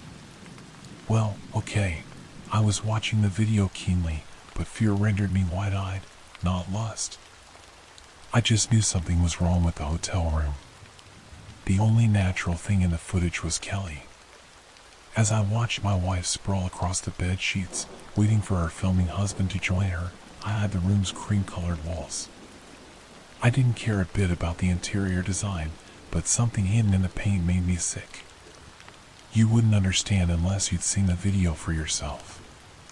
Then something in my head started to ache sharply, much like a migraine brewing behind my eyes. But it wasn't that. It was a painful urge that prompted each of my squeaking eyes to twist. I looked, without even wanting to look, at the edge of the screen, searching for something just beyond both the border of the video and Kelly's vision. I wanted to scream at the younger version of my wife as she lay still, watching Michael with caving dimples and a provocative grin. I wanted to scream at her to run, though I didn't know why. That was the most terrifying thing of all. I didn't fear the obvious horror of watching my wife and her ex make love. I feared something else in the room, something I didn't understand. "Get rid of that camera," Kelly whispered, before wagging her index finger in a come-hither motion. Michael's heavy breathing was not that of a lustful man. It was the labored breathing of something hungry in a way that neither food nor intimacy could satiate. We need to preserve this moment, Michael said. Kelly rolled her eyes. Is that right? In response, the man stopped breathing, and my wife's face changed. Her sultry smile morphed into not a frown, but downturned lips hanging open in the same horrified expression I must have been wearing while watching the tape. Michael hacked, as if bringing up a hairball, then promised, I'll put it down. He placed the device on the dressing table and walked over to the bed, but Kelly did not thank him. She whimpered and recoiled, not because Michael left the camera recording. I don't even think she'd noticed its red, blinking light. No, my wife was still frightened because she sensed a presence, not her husband, not the room's seedy atmosphere, not even the claustrophobic nature of the walls. She sensed the same thing I sensed, though neither of us knew exactly what it was. I'm not in the mood anymore, Kelly whimpered as Michael climbed onto the bed. He hushed her, stroking the backs of his twitching fingers against her trembling cheek. Don't be like that, darling. It's time to consummate. Then Michael gasped like a punctured tire and shot his head toward the empty corner of the room. He nodded slowly, but neither I nor the recorded version of Kelly saw what he saw. If I must, he told the empty air. Then came something I still don't know how to explain. The plaster rippled as something behind the wall pressed against it, trying to get out. Like a hand forming a shadow puppet, something about the shape was illusory. It could have been a man. It could have been a monster. Its outline rapidly changed from a tall thing with arms and legs to a misshapen blob of indiscernible segments. After less than a second or two, the wall's plaster flattened again, and the living shape was gone. Kelly screamed in synchronicity with me, but she hadn't even noticed the anomaly. She was staring, unblinkingly, into her husband's eyes. What's wrong with your face, Michael? She cried. What terrified me was that, even when the camera caught his face, I didn't see any supernatural change in Kelly's former husband, nothing other than a very human man with an unkind smile and dead eyes, perhaps, but still a man. However, Kelly saw something I didn't. Still, all of that pales in comparison to what happened next. Michael thrust his hand into Kelly's open mouth, prompting her eyes to open just as widely. Her husband's entire forearm plunged into her jaws, muffling her series of screams. Then my wife wriggled and squirmed as Michael propelled his upper arm down her throat, pushing deeper and deeper until his shoulder met her lips. Another impossibility followed, one I still don't know how to put into words. Michael pulled his arm out of Kelly's mouth, and when his fingers resurfaced, they were holding something, not my wife's innards, not the innards I expected, at least.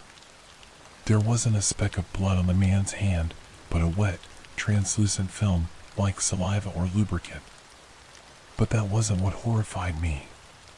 Michael's fingers were clutching the hair of a human head, a head sitting at the top of Kelly's throat, like some wretched birthing canal. My wife's lips opened unimaginably wide, as did mine. I gawped in incomprehensible horror. She gawped simply to make room for that adult head to emerge, then wider to free a set of shoulders and a torso. I uttered an entirely silent scream, believing that if I produced even the tiniest sound, something from within that footage would hear me in the future. But a slight whimper escaped once I identified the head. It was Kelly. A clone version of Kelly was climbing out of her lips, some fleshy Russian doll. That younger version of my wife was birthing an exact replica of herself. The clone was screaming too, for it didn't ask to be born. The original Kelly's skin started to crinkle, crease, and shrivel into something smaller. The clone undressed, shedding her former skin, reducing the original Kelly to a silky dress that dropped onto the duvet. Then the clone, the new Kelly, fell into Michael's arms, eyeing the empty skin suit beside her. She may have been screaming through those open lips, but a white sound drowned all other noises, a prickly static that dug into my flesh. That maddening racket was accompanied by a gangly shadow moving across the wall of the hotel room's entryway, a shadow with the vague appearance of a man. but the tape cut out before the stranger came into view. Hard on my tongue, I hurriedly thrust the camera back into the bag and tossed it against the back wall of the cupboard. Mere moments later, I heard my wife's car pulling into the driveway, so I tried to compose myself, tried to forget the hellishness I'd just seen on her old wedding tape. I looked out of the window at the driveway, but she wasn't in her car. When I turned back to the kitchen doorway, I screamed. There Kelly stood, hounding me with blank eyes and tight lips, with a face horribly white, yet no whiter than usual. I realized I was simply seeing her true self. It had only taken me 10 years to open my eyes. How did you come indoors so quietly? I tried to ask, though nothing but a series of hoarse whispers sounded. Jose, Kelly began, lifting the camera bag she'd inexplicably acquired. We were meant to be decluttering, darling. Why would you want to hold on to this? I tried to answer, but I was startled by my wife's sudden step toward me, a solitary step, followed by a gasp and a jolt, much like her ex-husband in the video. Then Kelly looked toward an unoccupied corner of the kitchen and said, if I must. Upon hearing that echo of Michael's haunting words, I ran, barging past my wife, who seemed either unprepared or unbothered by my escape. I ran out of the house, leapt into my car, and drove away from my life. I've been on the road for more than a day, stealing bursts of sleep in service station car parks. It's currently 2 a.m., and I was just woken by the sound of white noise, not from a playing videotape, but from the world around me. That static drowned everything for one horrendous minute. I didn't want to look out of my driver's window, but there also came that familiar strain behind my eyes, a coded warning from my brain. When I sat up to look outside, I locked eyes with a large truck parked a couple of spaces to my right. That was why I yelled until my vocal cords gave out. The side of the vehicle rippled in much the same way as the wall of the hotel room rippled to form the outline of a man inside the storage compartment. He was pressing against the truck's side, trying to push through the metal. The shape quickly lost its definition, then became nothing at all. All that remained was an abandoned truck in a near-deserted car park. I don't know what to do. Please help me before that thing finds me, before it pulls something out of me.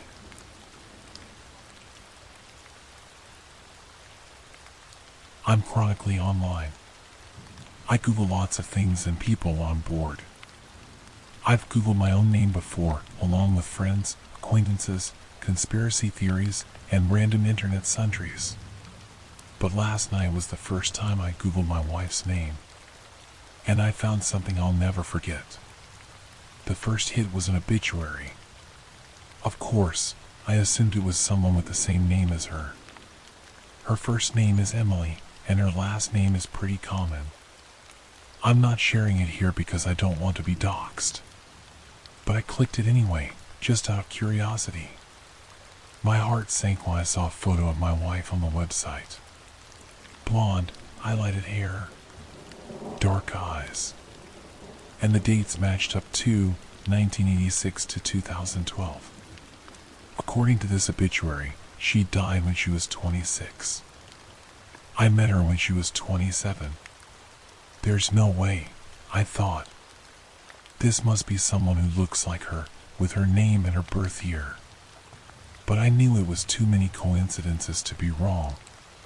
When I read the actual obituary, it only confirmed my fears.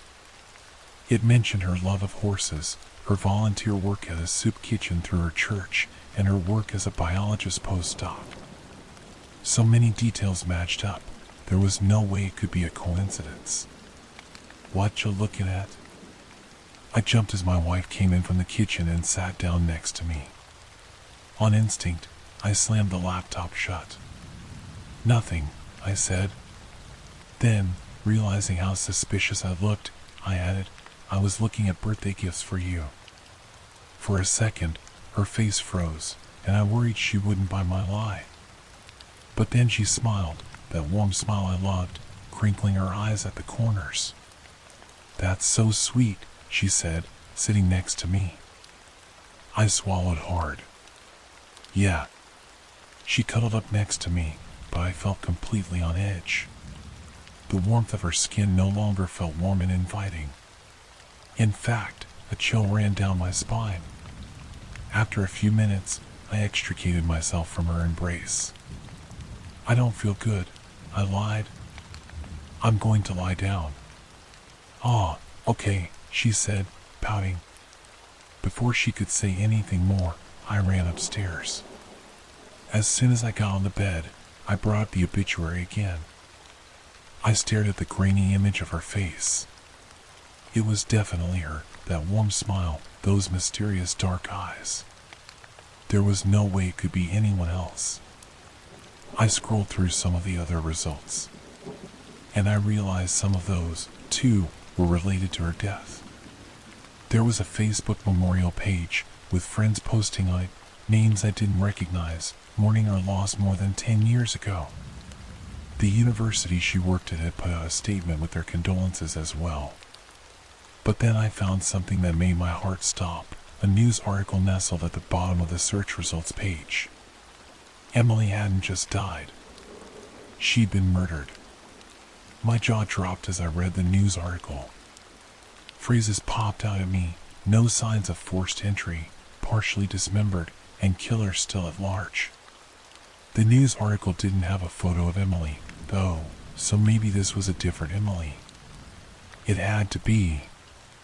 It couldn't be my Emily, who was sitting on the couch watching TV downstairs. A sound jolted me out of my thoughts. The door to the bedroom creaked open. Emily stood in the doorway, oddly still. The hall light was off, shrouding her face in shadow. "Emily?" I asked, my voice shaking. "I came up to check on you," she said in a soft, cool voice. "Thanks," I said, quickly turning off my phone and slipping it behind me. "I'm feeling a lot better now." "I'm fine." "I'm glad to hear that," she said, her voice lowering. I tried to keep my cool as she climbed into bed with me. I lay there, stiff and cold, as she wrapped her arms around me.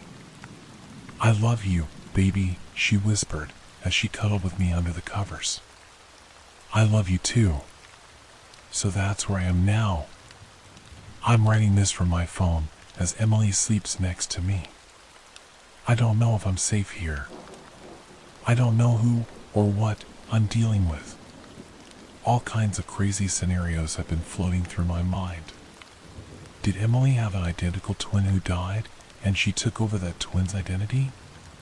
Is she some horrible creature from folktales who killed Emily and took on her appearance? The more minutes that tick by, the wilder my theories get. None of them make sense. There's only one thing I'm sure of. Whoever, or whatever, I'm sleeping next to isn't the real Emily.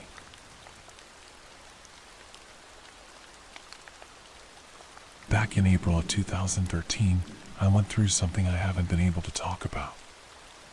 I was paid a significant amount of money to stay quiet in return for signing a 10-year agreement to keep my mouth shut. Now that the time is up, I've considered my options. I could just let this go and never speak of it again. I won't gain anything from speaking out, and I have a lot to lose. But then again, this is just an anonymous post online. Words have less meaning that way. West Virginia. It was hotter than usual, without a whiff of wind. I was coming home from a visit to my aunt. She'd broken her leg and couldn't leave her house. I was making my way back home, taking I-64 out of Lewisburg. It started with the radio. It was playing that one Macklemore song I'd heard 100 times over. The sound was cutting in and out in a quick staccato, then disappeared completely. I could hear cars honking up front as a line began to form. There was a sway in the trees, as if greater and greater pressure was being put on them. I could hear wind rushing against the left side of the car, forcing me to pull the other way to compensate. I closed the sunroof as a dust cloud blew past, staining the windshield. Then, a rumble. It sounded like thunder, but from the ground, like a groaning bellow, growing louder and clearer by the second. As it reached its peak, I could see trees toppling over. A small Kia got pushed off balance and swerved off the road. As the sound died down, the road devolved into chaos. Some were desperately changing lanes, others were stepping on the brakes. I got my door scraped as the car behind me sped past. The radio was playing an automated message, a local emergency alert referred to as a geological event. We were asked to turn off all air conditioning, slow down, and divert to the nearest exit. It repeated in a monotone voice, geological event. No air conditioning. Slow down. Divert to nearest exit. Minutes passed.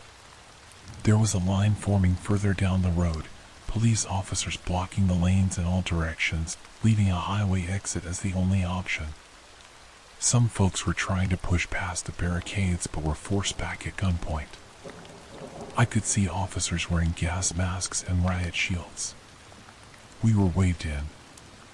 I followed the exit and got directed to the right.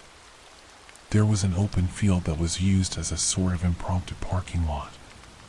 Cars were being waved in and parked in a way that boxed us in, leaving no room for us to open our doors in either direction unless we got parked at the edge. 4 lines of cars with about 10 to 15 vehicles per line. Surplus vehicles were directed further down the road. The place was packed. I got stuck in the second row, about 6 cars in. Pretty much everyone around me was on their phones. I didn't have anyone to call, but there seemed to be an issue getting a signal through. The radio was still repeating the emergency message. Voices were getting louder. A man 2 cars to my left leaned out of a gap in the door, screaming at the officers to answer his question. They responded immediately with a warning shot, straight into the air.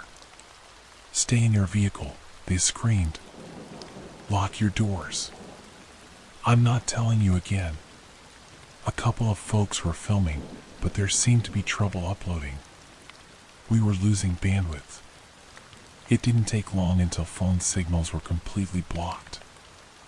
I think a video or 2 of that officer firing into the air made it online. They were patrolling back and forth.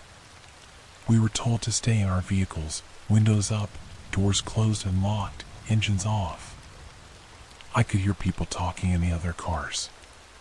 Someone said there had been a natural gas leak from the geological event and that combustible engines could spark an explosion. Others were talking about a terrorist attack.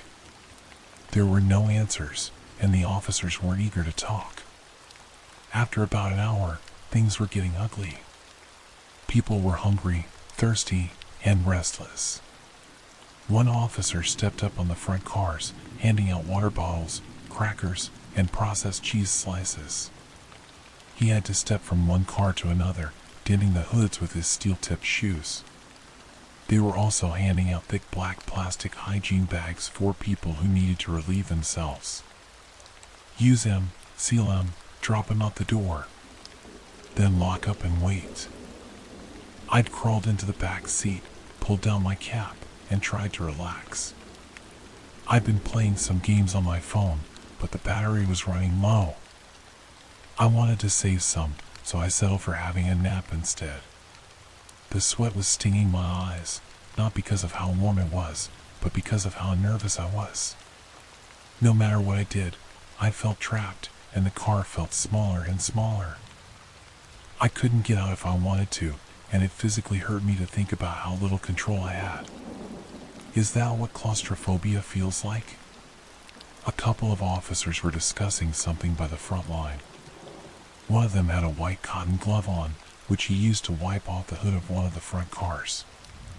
The glove was taken off and put into a bag, which, in turn, was sealed with a hot air gun. I was getting the impression that our cars had been covered in something. I wasn't the only one considering it. There were 2 college kids in the car to my left, and they were discussing it too. Anthrax, one of them said. Gotta be. Nah, gold dust, the other chuckled. They don't want to share. You know what? The first groaned. I honest to God hope you're right. You're not, but I hope you are. Heck you. I joined in the conversation shortly after. I offered another explanation, something combustible, something that might blow up if we started our cars. They were willing to consider this. The car behind me couldn't hear us, but the driver held up a notebook with the text, "If we do know what, it's gotta be aliens." I couldn't tell if they were serious, but they weren't laughing about it, a man in his 50s and what looked like his daughter. There were a couple of other folks in the other cars, a man in a black shirt, sort of looked like a preacher without a collar, two middle-aged women with a kid in the back seat, a fat man blaring Johnny Cash from his stereo, a couple with a teenage son who couldn't stop drumming on the windows. We'd been stuck for about maybe 2.5 hours, when a truck rolled in, one of those with a large water tank. It was unmarked, looked civilian. As it rolled in, they were calling out on the megaphone. "We'll be hosing your vehicles down," they said. "Keep everything locked and closed. Then we'll be covering your vehicle with protective plastic while we wait for it to dry. After that, we'll start letting you go in an orderly manner." I repeat, most of us were relieved. It was only a matter of time now. It was getting dark. They were getting up on the cars, hosing them down thoroughly. It smelled of chlorine, so maybe they'd mixed something into the water. As they came to my car, they stepped up on it and double-checked the sunroof, making sure it was locked and secured. They sprayed the car down, bathing it in chemical stink, the kind that gets stuck to the back of your throat. It took a long time for them to finish, at least an hour or two. After that, they were rolling out a kind of plastic cover at the short side of the lot, the kind you use to protect pools or rain covers for football fields. They used 2 squad cars to slowly drape the thing over the entire lot, securing the edges with large rocks. "Please stay calm," they called out as the plastic crawled over us. "I know this is uncomfortable, but this is for your own safety. Once the cleaning is done, you will be free to go. Stay inside your vehicle at all times." I repeat, I did as I was told. I stayed inside, and I watched that plastic cover sweep over me. It felt like getting buried alive. All lights went out, leaving me in complete darkness, accompanied only by the vague, disembodied voices of the others. The college kids were talking about where they were going to go after this. Someone was honking, not sure if it was to show support or discontent. Someone else was cheering. I took my last swig of water, washing down my final plane cracker. I got back in the driver's seat. I could hear as they finished moving the plastic cover and parking their squad vehicles. I waited patiently, figuring it'd be maybe another hour or so. They hadn't really given us a timeline, but I could breathe a little easier, sort of.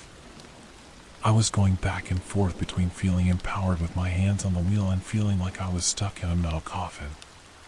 It was so dark, and everything smelled of plastic and chemicals, like a car wash stuck in time. As the excitement died down, I paid more attention to the background sounds. I tried to filter out the various discussions from the nearby cars, and somewhere in the distance, I heard raised voices.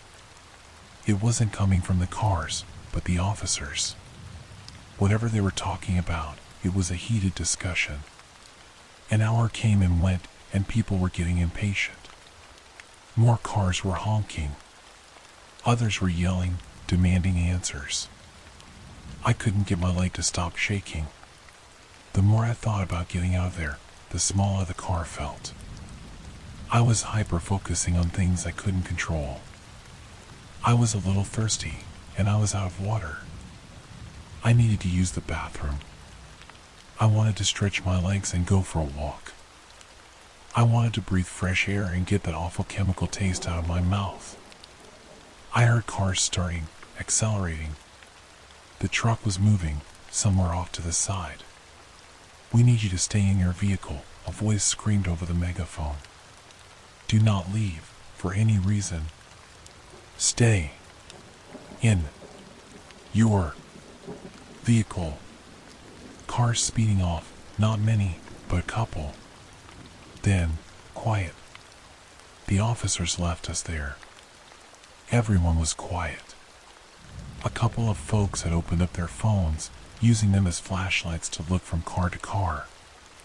Looking out at the sea of vehicles, all of us trapped under that dark cover, I could see a handful of lights cut off by sharp silhouettes. I couldn't make out who was who in the dark. It was all just people, anonymous. I heard a gasp somewhere in the back. There was a metallic clunk, like when the officers climbed atop our cars to get us our water. There was a careful cheer as some folks figured they were taking off the plastic cover. But that wasn't it. Instead, there were more footsteps. The cheers slowly died down as more and more footsteps pattered across our cars. I stopped counting after a dozen. The silhouettes in the other cars were still. We all held our breaths, waiting for an answer to show itself. What the heck was going on? What was that sound? Somewhere off to my right, I heard a voice. Who's up there? It sounded like an older man. I'd seen a pickup truck that way earlier. Almost as a response, the footsteps stopped. There was a faint clicking sound, like someone snapping their tongue against the roof of their mouth. Click, click. And from further away, a click in response. From somewhere to my left, another couple of clicks. Then, a cascade of clicks, dozens, maybe hundreds. There was an awful metallic noise coming from my right, then breaking glass. A scream, cut short, followed by several irregular taps of the car horn. One of the silhouettes in the distance turned into a blur as something passed through the windshield, cutting through the plastic cover. Somewhere in the front row, the roof of a car was cut wide open. Someone was pulled up out of their seat. 2 cars back from where I was, there was more glass breaking. It sounded like a wild animal got in. I could see a weak hint of red spattered against the passenger side windows. I wasn't getting any air. I could feel my heart beating through my chest as my arms started shaking. My hands were cramped around the steering wheel, and I felt sweat dripping down my shoulders. I couldn't control it. I didn't even see what was going on, but these sounds, these screams, they awakened something primal. This was danger, a threat. My body knew long before I did. The college kids in the other car were ducking down. One of them waved a hand at me, as if telling me to get down. I nodded. I scrambled into the back seat. I couldn't see where I was putting my hands or my feet. Everything is different in the dark. As I tumbled my way over, my foot accidentally tapped the car horn. It was a quick tap, a fraction of a second. But to me, it was the loudest sound in the world. I was lying on my stomach in the back seat, and within seconds, something heavy climbed onto the hood of my car. I could feel the car buckling. It was much heavier than the man who passed out water bottles. I held my hands in front of my mouth to stop the panting, but I just ended up snorting up sweat instead. My nose stung as I bit my tongue, listening to every metallic groan as whatever was outside moved and shifted. Click, click. And from behind my car, a click in response. There were no lights being held up anymore.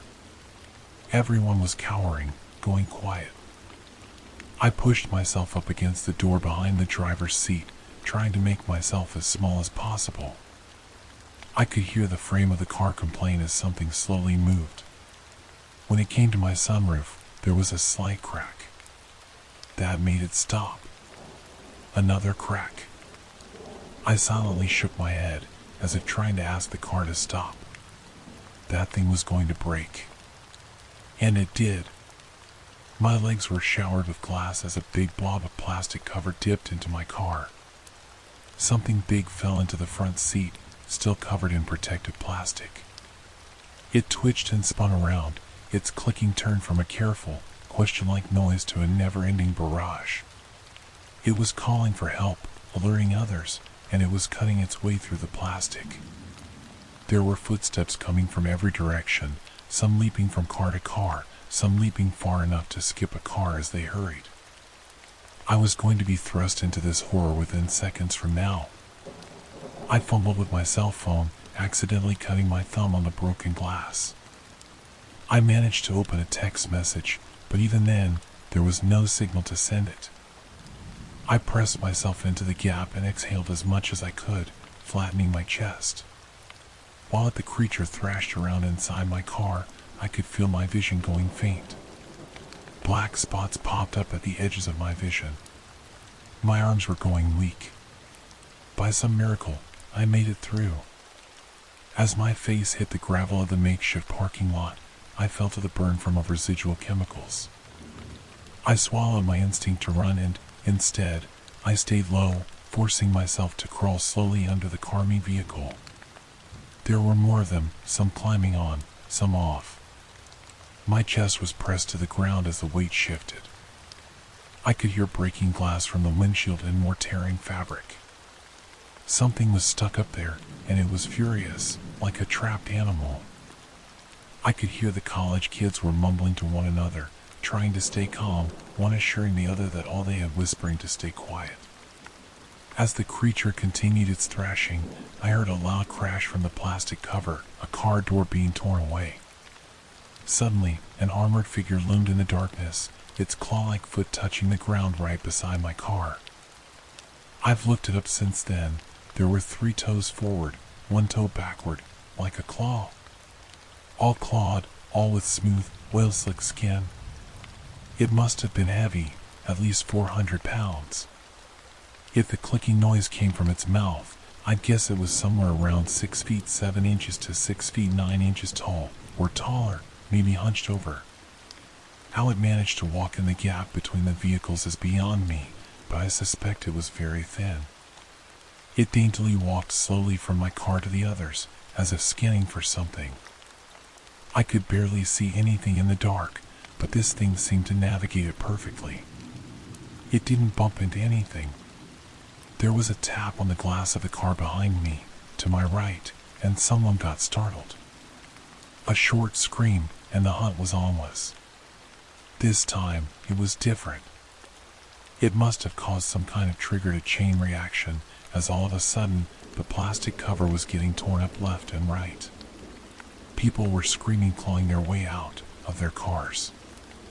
I heard someone kicking against their windshield. Another was trying to open their door, slamming it against the side of the car next to them.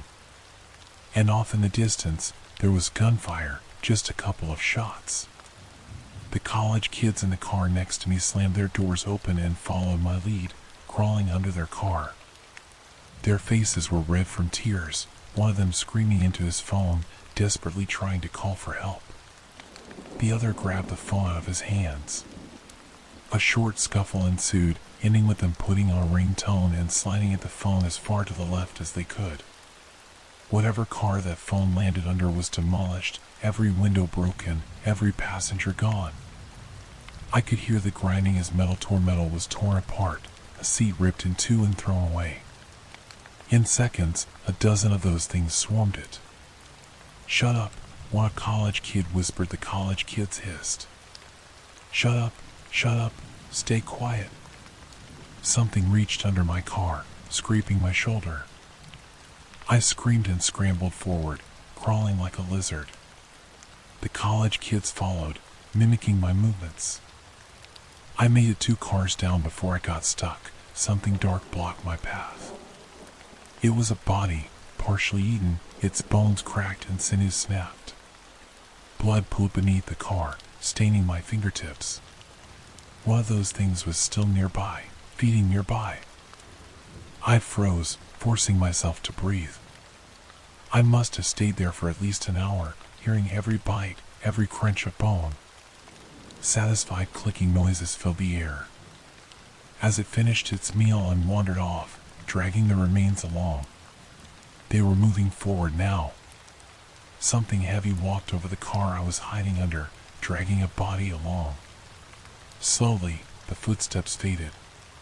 In the quiet, I found my footing and crept toward the edge of the plastic cover. Listening carefully, I pushed one of the rock's weights aside and slipped through out. They were gone, and I was free. I could feel my chest growing lighter, allowing me to breathe. I wanted to cry from relief. A breeze was picking up, drying the sweat on my brow and carrying the faint smell of grass. Stepping back, I turned towards the sea of cars to see how bad the damage was. And then I saw one. It was perched on an old Honda, off to the side.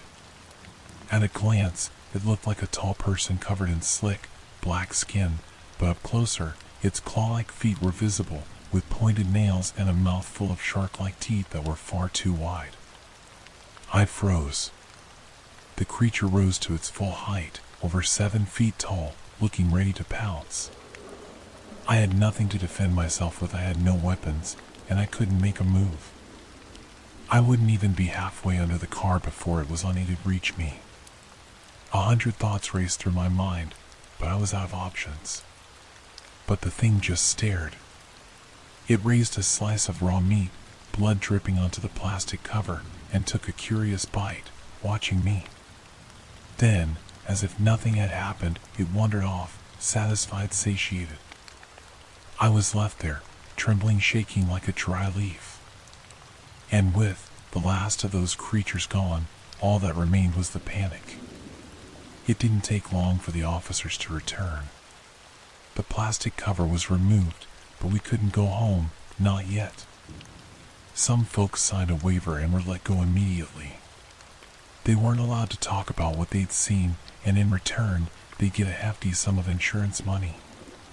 Others demanded answers, and were detained, taken into custody for obstruction of justice. A few were too shaken, too panicked to make any kind of sense, and had to be checked out by medical personnel.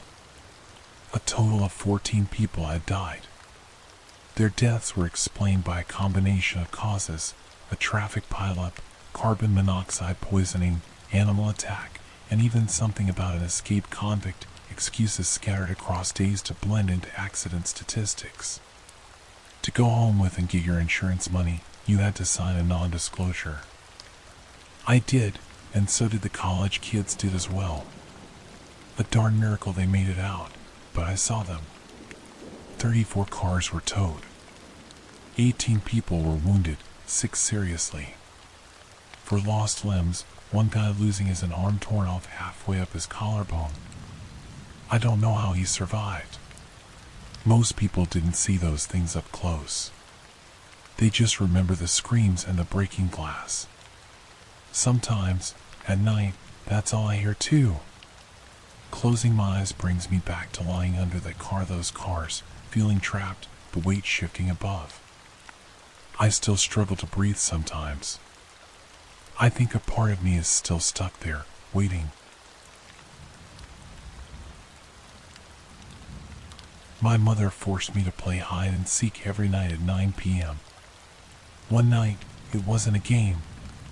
My mother always made me play hide and seek with her. It was just her and me, and we played at 9 p.m. Each time, without fail, she told me to ignore her during the game.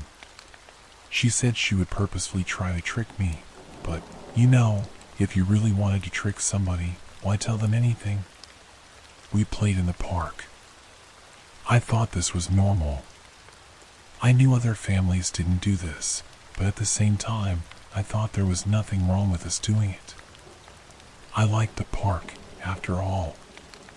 At night, the air was so fresh, it was silent, and the trees seemed larger than usual. She counted down from 100, giving me ample time to run away. My general competitiveness always made me run as far away as I could. I'd find some space behind many trees, and I'd lie down.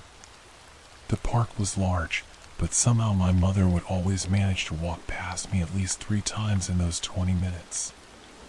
I'd always hear her speaking as she walked past me. "Come out, Clara.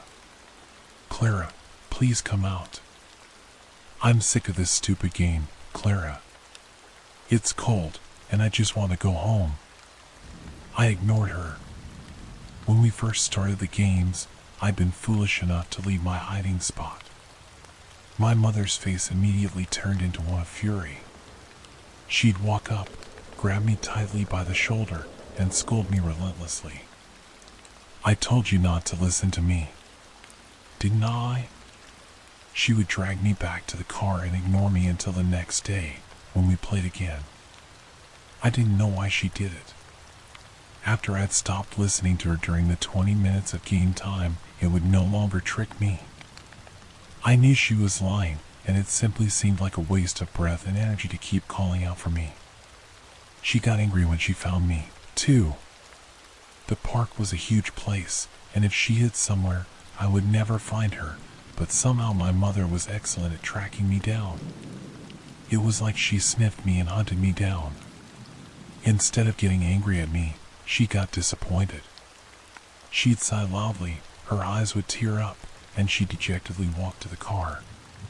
That gave me the worst feeling ever, filling me with inadequacy. One time, she found me after only 2 minutes, and she broke down sobbing. I didn't get it. I felt a huge urge to win. I needed it, so I started to get creative. I hid myself in the bushes. I'd changed my clothing to be more green and black and generally more inconspicuous. I got high up in trees, so it would be difficult to see me from the ground. I learned how to stay still, really, really still. And when I won, my mother would give me a smile. It wasn't a smile of happiness or pleasure. It was more a relieved smile, but I felt so proud when I saw it. We'd go home, and I'd have an easy time falling asleep. Then my father came. One day, when I came back from school, I saw him talking to my mother. He was almost never home. Actually, I'd seen him twice in my entire life, and my mother never really spoke about him. He was really just a stranger to me. I noticed the expression on my mother's face immediately. It was pale, white, shaking, with eyes wide. I couldn't hear what he was saying, so I got closer to them. Of course, their conversation stopped just as I did. Well, my father stopped speaking, but the expression on my mother stayed the same. He turned to me and smiled in a wolfish way. It made me recoil with disgust. He sneered. He darn well sneered. I thought it was normal. That was how my classmates acted, after all. Later that same day, when my father was off in the toilet, my mother got close to me and whispered, "Don't come out." Not even after 20 minutes. My father got really energetic right before bedtime. I thought we'd skip the whole hide and seek thing. My mom looked really sick, and looking at the clock, she said, "Let's take a trip to the park." I immediately noticed that she didn't mention hide and seek. "Why?" my father asked. "Why not? Get some fresh air, maybe." "Fine," he said. I like him active anyway. What the heck did he mean by that? Mom told me to change with a certain look, and I caught what she meant immediately. Put on hiding clothes. After doing it, we got into the car, and we drove to the park.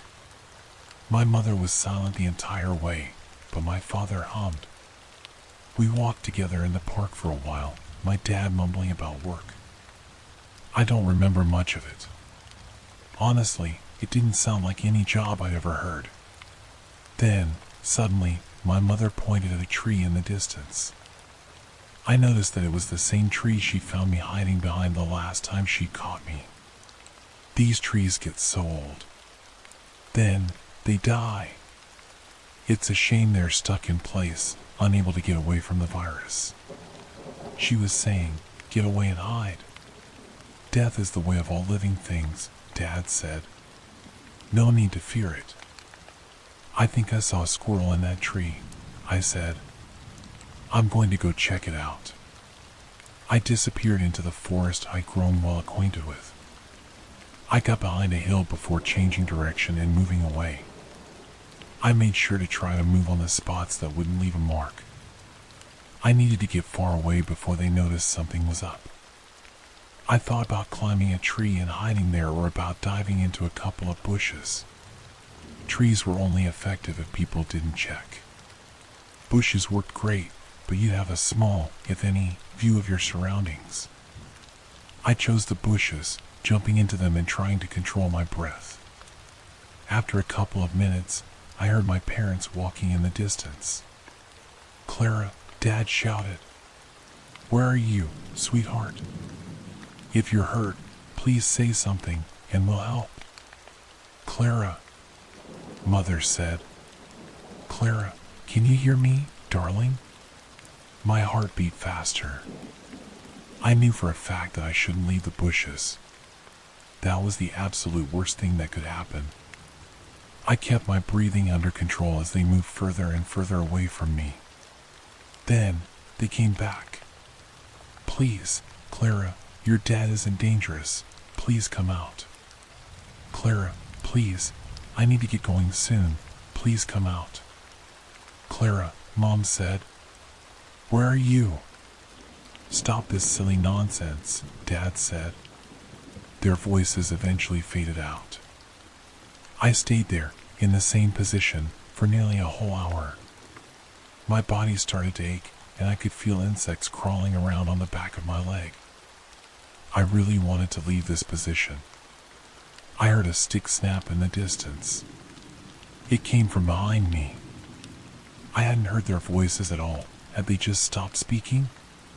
That terrified me, and I felt I needed to turn around and get a view, but I knew that would give me away. "Clara, stop with this silly nonsense. Come out." I was entirely silent. "Clara, please come out." Her voice was turning more and more desperate, more guttural. Fortunately, it was what seemed to be around 70 meters away from me. But she was approaching. "Clara," Mom said, "I'm getting tired. I just want to go home, eat, and sleep." I stayed silent as the voice grew louder. She was approaching me. "I know you're in the area. It's only a matter of time before I find you.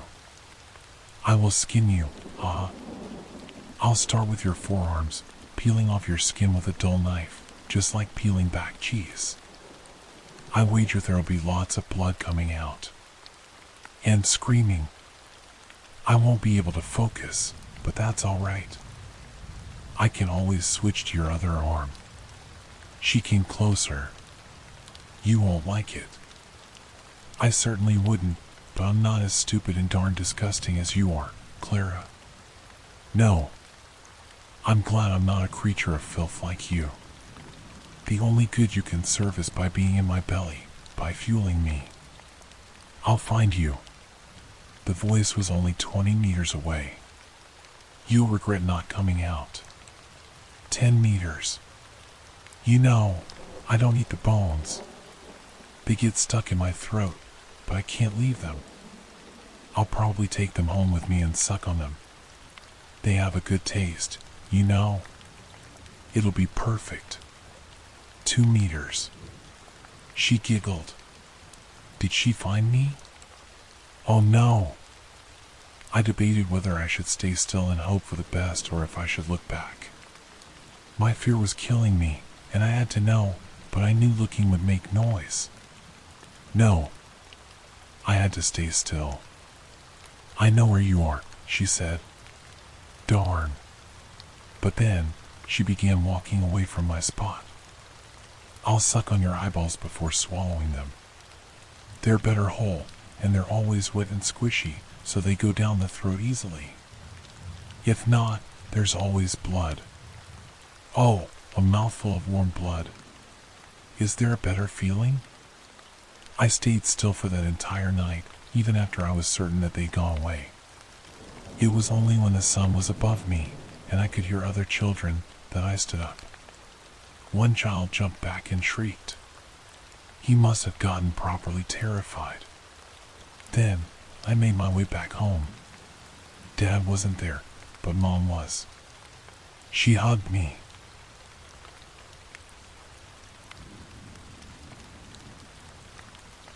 Let me start by saying that I'm not particularly religious.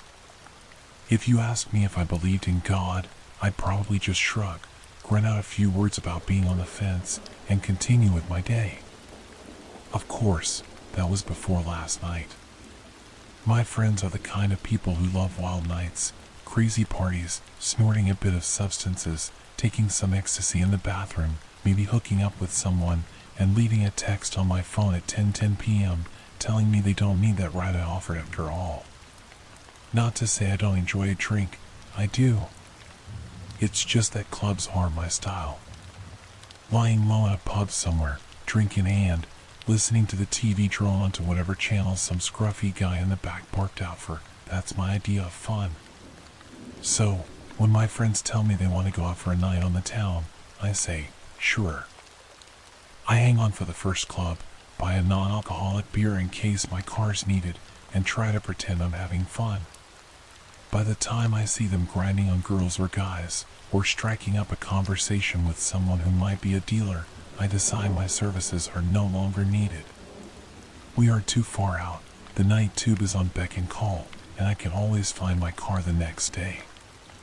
That's when I wander out of the club, looking for something a little more rustic. Not that that's hard to find, not at all. I found myself in a bit of a state inside a bar called the Ragged Feather. I wasn't a fan of the name, but the drinks were cheap, and the largest demographic seemed to be middle-aged men watching reruns of football. I tried to pretend I hadn't just staggered out of a club with my ears ringing. I slicked my hair back, slipped my phone into my hand, and wandered over to the bar. I took a double shot of whiskey and drank it in one go. Just because I wasn't at the club didn't mean I couldn't have a good time. I hung at the bar a while on my own, scrolling through my phone, pretending I was doing something far more impressive than I really was. I kept an ear out for the guys on the sofas. They get vocal every now and then. I think the football was just running highlights, but they were incredibly dedicated to their teams. I got another whiskey and blended into the background. Of course, stragglers from clubs are commonplace.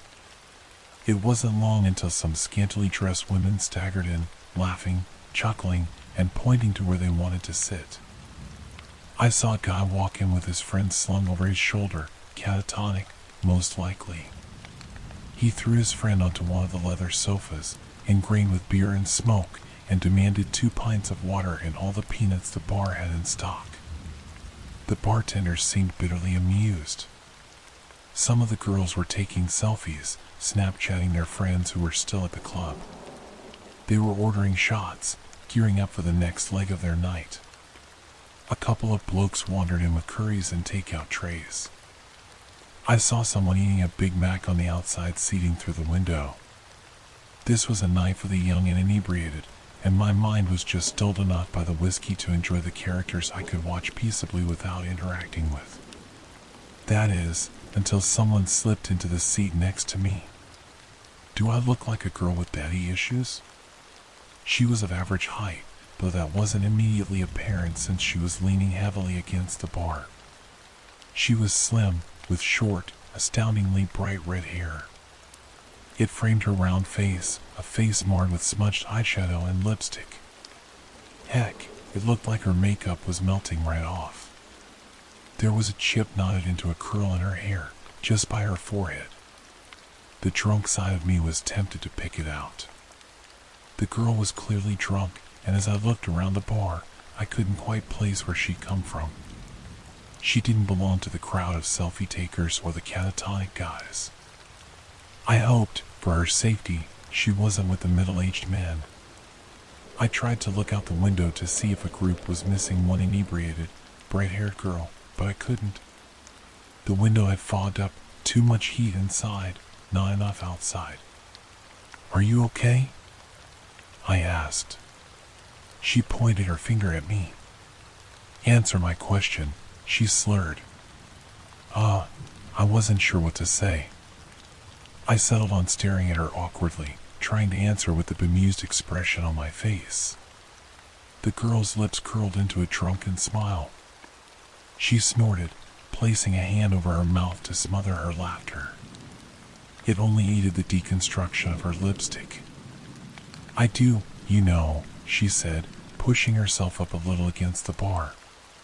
Have daddy issues, I mean, in case that wasn't obvious. She gestured to herself, to the musk clothing that must have looked spectacular when she'd left home that evening, to the stains that looked like old food, to the sticky residue on her neck and shoulders that was obviously a thrown drink. What happened? I asked. Her hair had curled around her neck, I realized. It was sticky with that same substance.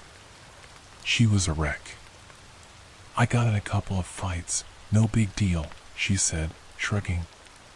Didn't start any, of course. No, I don't do that. But my father. Your dad did this to you? She smiled brightly. In a way. Do you need me to call someone? I already had my phone in my hand. The girl looked like she was probably in her early 20s, but that didn't mean she couldn't be suffering from some kind of paternal abuse. The only number I knew off the bat was Childline, which wasn't quite appropriate. The police? Darn, was I going to have to deal with the cops tonight, while my friends were snorting substances not 2 doors down? The girl pushed my hand down firmly. She was already shaking her head. No, she told me. I don't want you to call anyone. Now her expression changed. It wasn't the attempted sultry look I'd seen on many girls in her state. It was open, wide, and engaging. She wanted something from me, and I felt compelled to give it to her. I want something else. What do you want? I asked. To tell you a story, the girl said, before glancing at the bar, and for you to buy me a drink. The universe is a pain sometimes, and I'm afraid I might have lost my wallet. I laughed. I didn't know this girl or where she'd come from. My nights were generally about getting comfortably wasted and making sure my friends weren't dead in a ditch by the end of it all. I was used to getting hit on every now and then, but even as I sat on that bar stool with a drink in my hand, I knew this wasn't that. This girl had no intention of getting into my pants. All she wanted was to talk. I guess I was okay with that. What's your poison? I asked. Her lips quirked. Appletini. The bar offered a very limited cocktail menu, but by some miracle, I was able to order her an appletini from the list. I ordered a cider to go with it, suddenly a little too aware of where this night could go. I'd unthinkingly supplied this liquored-up stranger with even more alcohol, and she had clearly had a rough night. A part of my old instinct kicked in, the same instinct that had me texting my friends every few hours to make sure they hadn't wandered somewhere dangerous beyond the club. With no one but the bartender aware of our existence on these stools, I realized I was suddenly responsible for this very drunk stranger. The girl coddled her drink, running her finger delicately over the rim of the muggy martini glass. This takes me back, she said amiably. She looked at me suddenly, her green eyes startling. You know what this was called originally? She smirked before I could answer. An Adam's apple martini. I snorted. Yeah, I think I've heard that before. Of course, it wasn't actually an apple, she continued, eyes moving back to her glass. The text translated that part wrongly, mostly because you people don't have a word for it anymore. The fruit was incredibly exotic and, to be honest, it doesn't exist in this realm of existence, only Eden. She laughed dreamily. And Eden's long gone. I stared at her. Are you okay? It was more honest than the last time I'd asked, mostly because I was beginning to feel a little dread creep into my stomach. Of course, the girl said, grinning widely. Why do you keep asking? I mean, I stuttered. Now, don't take this the wrong way, but you look. Like someone poured their drink over me, the girl asked. Like someone else threw their kebab on my dress, and another unpleasant chap littered me with his fish and chips? That I've been hit, slapped around a bit, and left in the gutter for the rats to find me? She held my eyes for an incredibly long time before her face broke into a grin. Yeah, something like that. Why would they do that? I asked. Why wouldn't they? She shot back. People aren't that great, and alcohol makes them worse. She shrugged.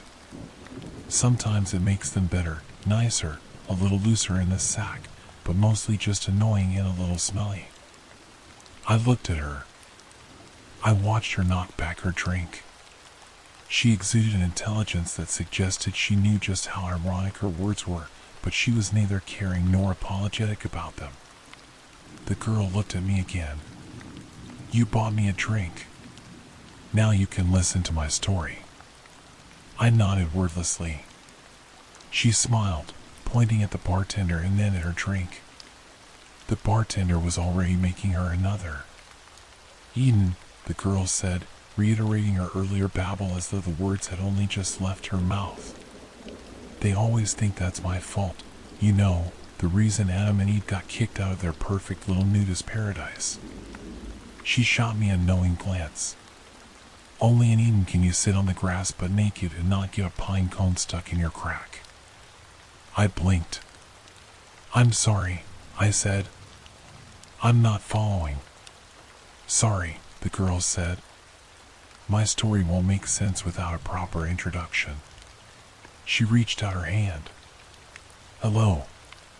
My name's Lucifer. She winked. But you can call me Lucy. There's an uncomfortable heat that stretches through your veins when you first go into fight or flight mode. Adrenaline pounds through your blood, and all you want to do is get up and go. It overrides everything else. A lot of things made sense when the girl told me her name. For starters, she was crazy. She had to be. She looked like she'd been attacked on 4 separate occasions in one night, and until that moment, I hadn't known how that could be possible. Behind the melty makeup and dirty clothes, she was rather attractive, and her attitude hadn't come off as catty or rude. If she'd been going around telling people she was the devil, though, that gets a reaction out of people.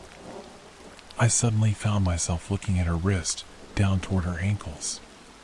Did she have some kind of cuff from a mental institution?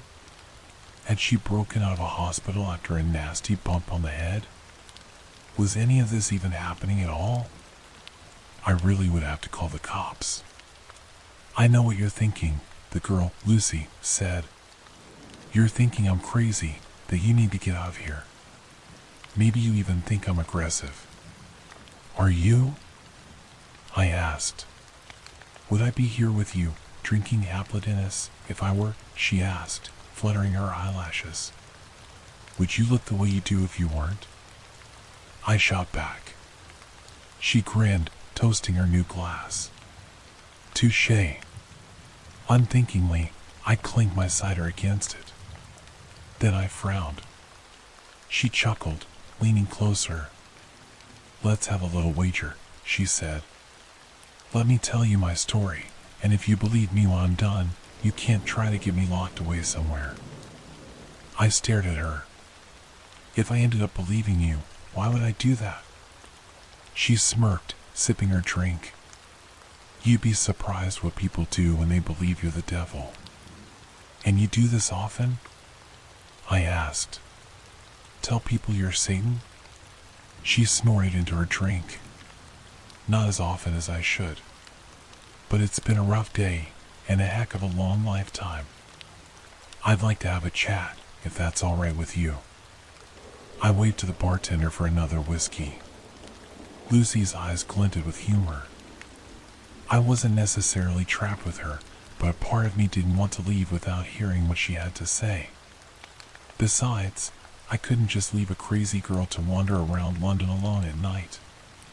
So, I said, taking a swig of my drink. Eden? Lucy laughed. Adam and Eve? I continued. You're saying that's true, that God created 2 humans, and we all came from them? God made 2 prototypes, Lucy corrected, raising a finger.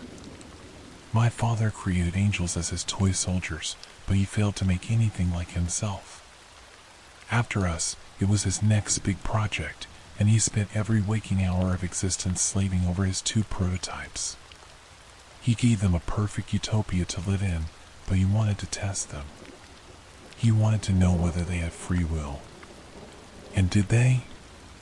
Lucy's face soured. No. My father could never bring himself to go that far. He tempted them with the idea of their knowledge beyond their understanding and told them exactly what they could do to claim it as their own.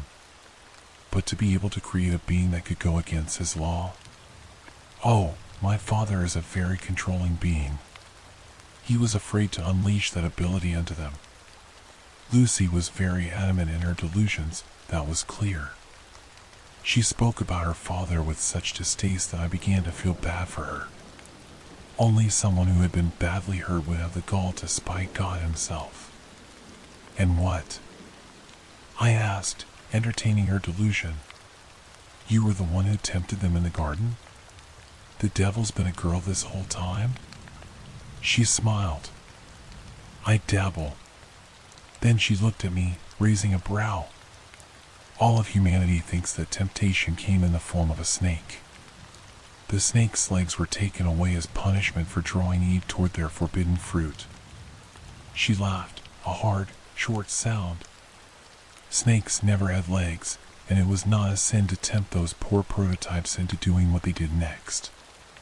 Her shoulders were very tense as she took her sip, but her eyes were filled with exhilaration. She seemed thrilled to be telling me this. I was the favorite child. My father loved and adored me. He named me the Lightbringer, and I stood at his side during the creation of this earth, during the creation of humanity. She pursed her lips, slamming her empty glass against the bar. The bartender eagerly went about making another. My father couldn't bring himself to go that extra mile, so he asked me to walk among the prototypes and tempt them myself, to draw out their desire for the forbidden power he hinted at. You're saying God wanted us to know this stuff? I asked skeptically. She shrugged. I'm saying God was afraid of his own power and wanted very desperately to share what he knew with the creation he'd made, right and wrong, left and right, all that stuff. She shrugged again. Are you familiar with the story of Prometheus? I frowned at her. Greek, right? They say he stole fire from the gods or something, to help. The whiskey was making things a little foggy, and I struggled with the direction I'd been heading. Lucy grinned. Correct, she said, cutting off my attempt. Prometheus stole fire to ensure humanity progressed. You'll find every culture has an idea about where humans got their ability to evolve, to move forward, to create. God was their creator, and he wanted to give that ability to his prototypes. I gave them that ability by tempting Eve to eat the forbidden fruit. She shrugged impassively. Now humanity sees me as the ultimate evil. If what you're saying is true, I said slowly, then God must be just like us. Lucy's lips thinned into a feral smile. My father is very egoistic. He may have planned to create you in his image, but in the end, all he managed was to mold your minds into his. He gave you autonomy, the ability to think for yourselves. His angels were his soldiers, and I was his most faithful until that day. Angels don't have free will? No, Lucy said, they don't. And what about the devil? I don't know why I was suddenly so intrigued, but hearing religious ideals from someone who believed she'd lived them herself was quite possibly one of the most interesting things that had ever happened to me. I may have only visited church as a kid to please my parents, but suddenly I was reawakened to the idea. A part of me was aware of this and afraid of the outcome, but I was just drunk enough not to care at that moment. The devil, Lucy said, tilting her glass toward me with silent appraisal, she has a will of her own. By guiding you to the tree, something woke inside me that day, and I realized what I'd been missing, what my brothers and sisters had been missing. We obediently followed their father's creation for the simple reason that he was our creator. But once I'd been given free will, I realized how pompous and self-entitled he'd become. In a lonely, passion-filled moment, he decided to create his little human prototypes, only to quickly realize what giving them their free will would mean. He wouldn't be able to control them, I said. Lucy nodded. Exactly. So he sent you to hell. Lucy nearly choked on her. She smiled around her drink. Let's not get ahead of ourselves, she said. I sobered a little, straightening in my seat. So you tried to explain to your siblings. The people around me in the bar were suddenly so quiet, and I no longer cared what they had to say or what characters they portrayed. The only character I cared for about was Lucy. I tried to explain to my siblings what had happened to her in Eden and what had happened to me by default, but they wouldn't listen. They didn't understand free will. How could they? I only knew it because I'd been given it by mistake. At that moment, I didn't even know I had free will, only that I was suddenly aware of all my father's flaws. My siblings couldn't see those flaws, and so they thought I'd suddenly turned cruel and was abandoning their father by exposing him as a sham for the ruler they all thought him to be. Lucy sighed heavily. Adam and Eve, and all the humans that followed, were kicked out of their father's perfect little utopia. Now that they had his knowledge, my father was terrified of what he'd done. After what had happened to me, I could recognize his terror and understand why he'd felt lonely, the loneliness that had guided him into using me in the first place. Lucy's eyes were heavy-lidded, and her sadness was almost palpable. I thought he'd want to spend even more time with me than before. After all, we were more alike than any of his other siblings' children. But he became distant, quiet. He played with his little humans every once in a while, but mostly he condemned them. He blamed them for his weakness. She smiled weakly. And he blamed me. Lucy's story was turning more and more into that of a child with a distant, somewhat abusive father. I'd known many kids with a background like hers, and now I was beginning to fear just how much her story was rooted in truth. I'd heard it's easier to sink into fantasy when you've been abused, and I wondered if that was why she was here, the reason for her desperation to share it with me, a complete stranger. I respected her wager. Whether I liked it or not, I felt compelled to let her tell me her whole story before I tried to judge or unravel it. I sat quietly, letting her sit come around as she played with her drink's last dregs. It eventually became clear to me, Lucy said, after a long moment's pause, that I no longer belonged where I was. I couldn't follow her father's anymore, his plan. I saw he no longer had one. My siblings refused to see reason, and so, eventually, I was confronted by many of them, led-headed by my father. He told me all that I'd feared, that I no longer belonged, that I wasn't no longer an angel anymore, no longer his light bringer, his Lucifer. I was a mutation of his will. He'd extracted her, and so he expelled me from grace. And I fell.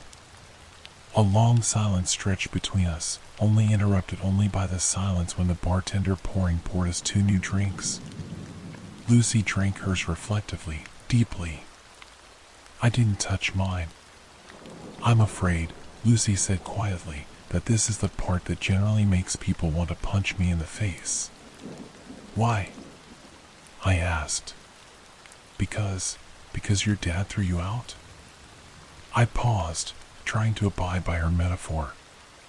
Because he put you in hell, or hell? Lucy laughed sadly. No, human.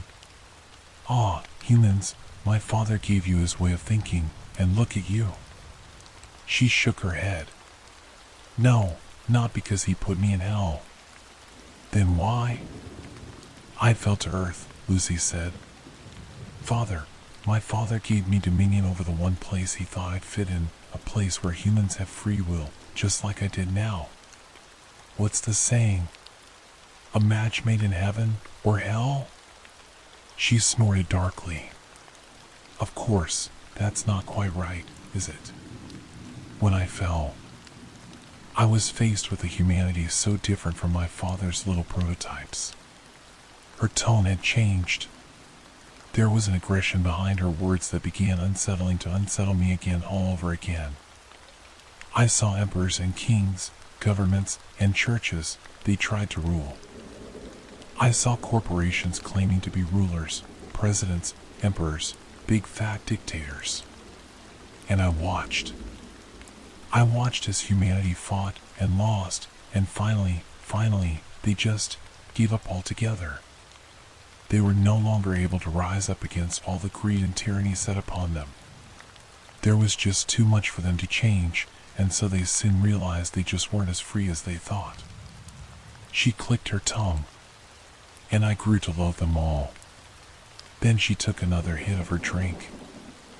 "I see what you mean," I said, allowing my gaze, for the first time since meeting her, to graze over the other people in the bar, at the girls playing with their phones, the boys trying to desperately sober up, the men enraptured by their football game on the telly.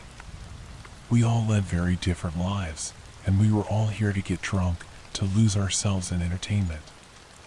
It wasn't the first time I'd wondered what we were hiding from by doing this, and now I knew I wasn't alone in thinking it. You hide behind your alcohol, you're in poor choices, and pretend you've got free will, Lucy said, waving her hand across the room. Nobody pays any attention.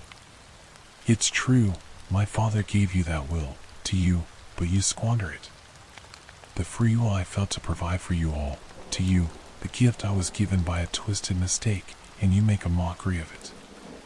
You follow senseless leaders without questioning. You abide by laws made centuries ago that no longer make sense. You do these things because you've given up on the chance opportunity to follow your own will, not the will of others. That's not all of us, though, is it? I asked, trying to defend our species for some reason. You see it on the news all the time, right? People do rise up. We protest. People can make a difference. Lucy laughed bitterly, nibbling the rim of her glass. Really? She said. You can sit here and say it's not all bad because of the few who refuse to conform, those you call rebels? They make up for it all? She grinned around her glass. By that logic, I'm the biggest rebel of them all. Am I expected to make up for all your sorry mistakes?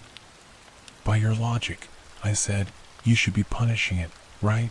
If that's what this metaphor's all about. I laughed. I couldn't help myself. I took a sip of my drink. Is this whole story just to tell me you think we're all going to hell? If so, I can see why people want to punch you. Lucy didn't laugh, say a word. She simply watched me. It felt unnerving to have someone like her watch me like that, with an intelligence that went beyond anything I come across at past midnight in a seedy bar.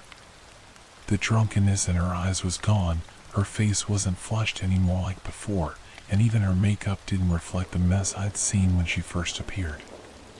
It was like I was looking at someone else entirely. And I was afraid. Let's review what you said, Lucy said slowly, deliberately, clearly, no slurring now. Had she been slurring before? You think I'm going to tell you that humanity's going to hell because you refuse to use the gift I gave you? Her nails curled into the bar. My father may have guided me, but I paid for his mistakes. I'm the one held responsible for your free will in your species' eyes, not mine. You're responsible for what you do here, not me. She pursed her lips, tapping the bar as the bartender filled her drink again. Tell me, did I mention hell at all during my story, or was that just you? I opened my mouth to answer, but something faltered. My lips trembled, and I slammed them shut. Lucy smiled, taking a sip. Thought not, she said, looking away, her eyes lazily scanning the room lazily. What I did say was something mentioned in your scriptures. My father gave me dominion over earth, a place filled with free will that goes to waste. Her lip twisted. Humans sin all the time, not because I'm evil or because of me or my dominion over this place. Fact is, I don't lift a finger. I don't, because I see no point. You make terrible choices, follow mindless leaders, do bad things, and make a mess of your earth. Her eyes lit up. Do you know how much suffering there is right now, all over the planet? How many people are dying of illnesses that could have been cured, but aren't because of humanity's selfishness? How many children are abused, raped, forced into marriage? How many are forced to become soldiers in meaningless wars? How many have killed for ideals they don't believe in? I stayed very quiet. There was nothing I could say. Lucy's words were brutally honest, and every sentence sliced into me like a blade. I felt cold, sick, and terrified. War, famine, pestilence, death, these are all here, and they've got nothing to do with me or any deity. They're here because of you, not because of your free will, but because you failed to use it. Lucy smiled, a cold, unnatural grin that made me want to run again. But I stayed, frozen to my core, because I needed to hear what she had to say. And here's the kicker, Lucy said, because this is the part that really enrages people enough to kick me. She winked. Hell isn't what happens after you die. Hell is right here, right now.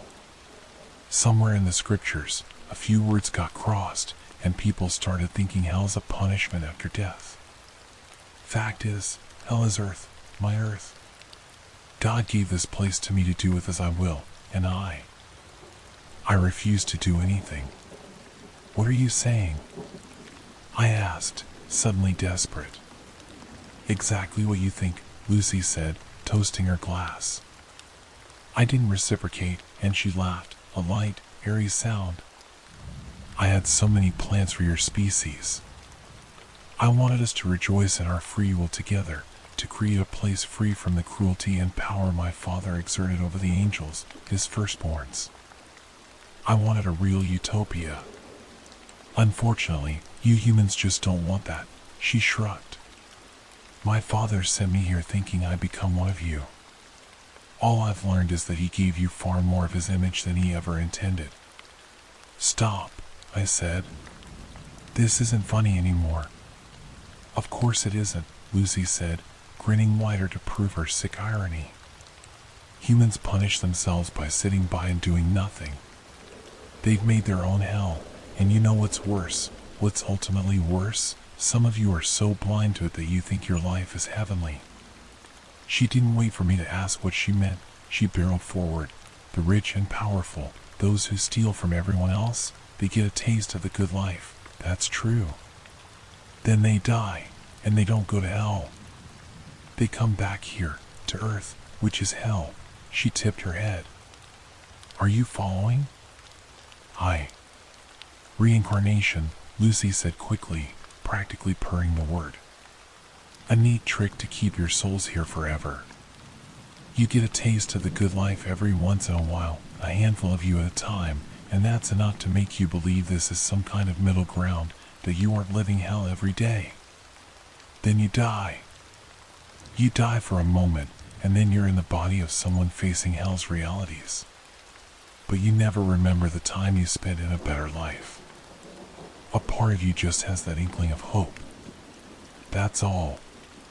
Hope makes you think it can all get better. She slammed her drink so hard against the counter that it shattered. I didn't move, not even when flecks of glass littered my hands. I could only stare at her, a tightness in my chest constricting my very soul. No one else in the bar mattered in that moment, but of course, that's what she'd been saying all along, hadn't she? None of them noticed the scene. They were caught up in their own realities, their own hells. The bartender didn't clean the mess. The glass lay there, remnants of Lucy's words in a stolid mass on the streaked wooden surface. It never gets better, Lucy spat. You're stuck in a loop, and until you do something about it, you'll never be free, none of you. And I won't lift a finger to stop it. How? I asked. I don't know why I started seeing the girl before me as more than a girl. But with a weakness threatening to tear me apart, I stared at the bright-haired thing in front of me, and I saw something beyond a human in her early 20s. I saw more than a girl suffering abuse from her father. I saw a fallen angel. I saw a being with scars buried so deep they existed beyond this realm entirely. I saw something I'd never be able to put into words, no matter how long I lived. How do we change it? I begged. But Lucy didn't answer. I didn't blame her for that.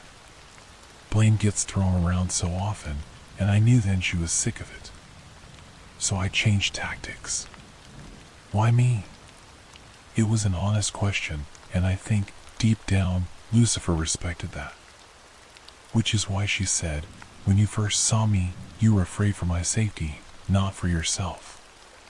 When I told you I was the devil, you wanted to lock me away, but you did so because you were afraid for me, not for you. You didn't wish to harm me, not even when I told you who I was and what I could be capable of to change your sorry lives. You're a good person, but I'm afraid that means nothing when you don't have the will to do anything with it. She smiled at me sympathetically, the devil herself, showing pity for the human across from her at the bar. It was surreal, and for a few heavy moments, I truly thought I was dead. There was no other way to explain what I was seeing, who I was speaking with, what I just heard. What am I supposed to do? I asked. Lucy reached out, placing a hand on my shoulder. Her touch was both cold and warm, and I felt my blood boil where her fingers grazed my skin. And I knew. Sharing a story like this isn't easy. Heck, it might be the hardest thing I've ever done. Good thing there's no such thing as hell, right? Wrong. The truth is simple. The world's a mess because we refuse to change it. The devil herself walks among us, and she desperately wants to make our lives better, but she won't. She won't, because we won't. We have to prove our will to her before she's willing to act. We must be good to each other, to help us all become free. But Lucifer told her one last thing before she left that bar, one thing that'll stick with me until this body is nothing but rot in the dirt. You can tell as many people as you want, she said, but take a good look at me. I've told 5 other humans this night the same things I told you, and this was their reaction. They hurt me, burned my eyes, threw their food and drink at me. Humans fear their own free will. It's easier for them to hurt than to own up to their own failures. You'll only be free when you stop seeing yourself the way my father sees himself. She spoke. So that's my story, Lucifer's story. She won her wager that night, and I let her walk out the door. And I beg you, if the devil approaches you one night, listen to what she has to say, and heed what I've told you about our meeting. The devil is real, and she doesn't want to torture us. No, we do that just fine on our own. Sailors have overactive imaginations. They can't help it. They're bored, they're overworked, and for months at a time, the only view they have is the ocean blue. But boredom does make for good legends, and in a way, it turns every sailor into a storyteller. It's part of the job. After a lifetime of midnight watches, there's no seasoned seaman that hasn't seen something he can't quite explain. Lights in the distance, orbs in the sky, or strange beasts propelling through the water. I've heard it all, and after 9 years of sailing, I was still waiting on my story. It came when they all do, 2 a.m., not enough caffeine. I was aboard the Gold Maris, but there was nothing gold about it. It was a beat-to-hell bulk carrier that had seen nearly 30 years of salt water. We were underway with a load of 35,000 tons of scrap metal we picked up in Peru and were taking to China. It was September, and a storm that brewed in the Solomon Sea was gathering strength as it headed east into the South Pacific. It was no hurricane, just a simple tropical storm. But still, waves of 35 feet were reported by passing vessels. Our crew did what the crews of all junk boats do when they hear that a storm is coming. We got quiet. Real quiet. At dinner time, there was nothing but the sound of silverware clinking on plates. No conversation, not so much as a pass the ketchup. This was the time we took to reevaluate our lives. Big black letters were written on the whiteboard in the galley, a warning in English and Filipino. Rough weather. Secure all items in your rooms. Do not go on deck. The do not go on deck part was for those looking to have a smoke. Doing deck rounds was part of my job. I was on the bridge as wheelsman that night, and every 4 hours, when I traded shifts, I had to walk the length of the ship to make sure everything was secure for the storm.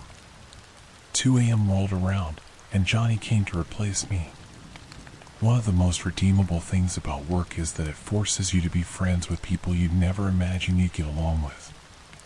Johnny was a Filipino sailor, 62 years old, in a perpetually good mood, and loved to eat all the best cereal before I could get my hands on it. "Sup, Johnny," I said as he came up the stairs to take watch. "Hey, man." Johnny walked carefully, balancing a bowl of cereal in his hands. "You saved me some Cookie Crisp?" "It's in the stash. Still about 2 boxes. I groaned in pleasure. I'd recently traded smoking for sweets. "Alright, I gotta do my walk around first." "Wow," said Johnny, turning to face the windows. "Light show." We stood in silence, watching the violet lightning in the distance strike the sea. "Beautiful. I better go before it starts pouring." I threw on my orange rain jacket and went out the starboard door to the deck. The warm Pacific wind was my favorite part of doing these routes. Peru to China is 4 boring weeks, but that tropical breeze was my balm. But now the wind was icy. At least to my summer skin, it was. I bunched my shoulders up against the cold. Darn, darn, darn. I'd fully embraced sailor as my second language, and I muttered more curses as I walked down the metal stairs. I was supposed to check on a few things: the Jacob's ladder, the midships depth reader, and I had to make sure the clamps on all the cargo doors were secure. It was hard to keep my attention on anything but the flash of lightning. The world would illuminate purple, and I'd pause, a little stunned by how there still wasn't so much as a rumble on the wind. The only sound was the ever-present hum of the diesel engines. The hatches were secure, they always were. The depth reader was all chained up, and the Jacob's ladder could have used another knot to secure it to the railing, but the second I bent to fix it, the sky opened. Pounding, pouring rain. It punched loudly on my waxed hood. I decided the ladder was good enough and that I was going to get out of this mess and have some cereal. But for some reason, I stayed standing at the railing. The sea was finally beginning to look like a storm was coming. The wind blew the rain harder and horizontal, but I didn't shield my eyes. I widened them in horror. I could only see it when the lightning flashed, but that was plenty enough. There was something beneath the waves. A great moving mass. It was about 100 yards off the port side railing and traveling at the same speed as the ship. I kept staring at it, expecting it to disappear or suddenly make sense. But the longer I looked, the more disturbed I became. I blinked, wiped my face, did every one of those cliches that those who can't believe their eyes do. It was too big to be a whale, at several 100 feet long.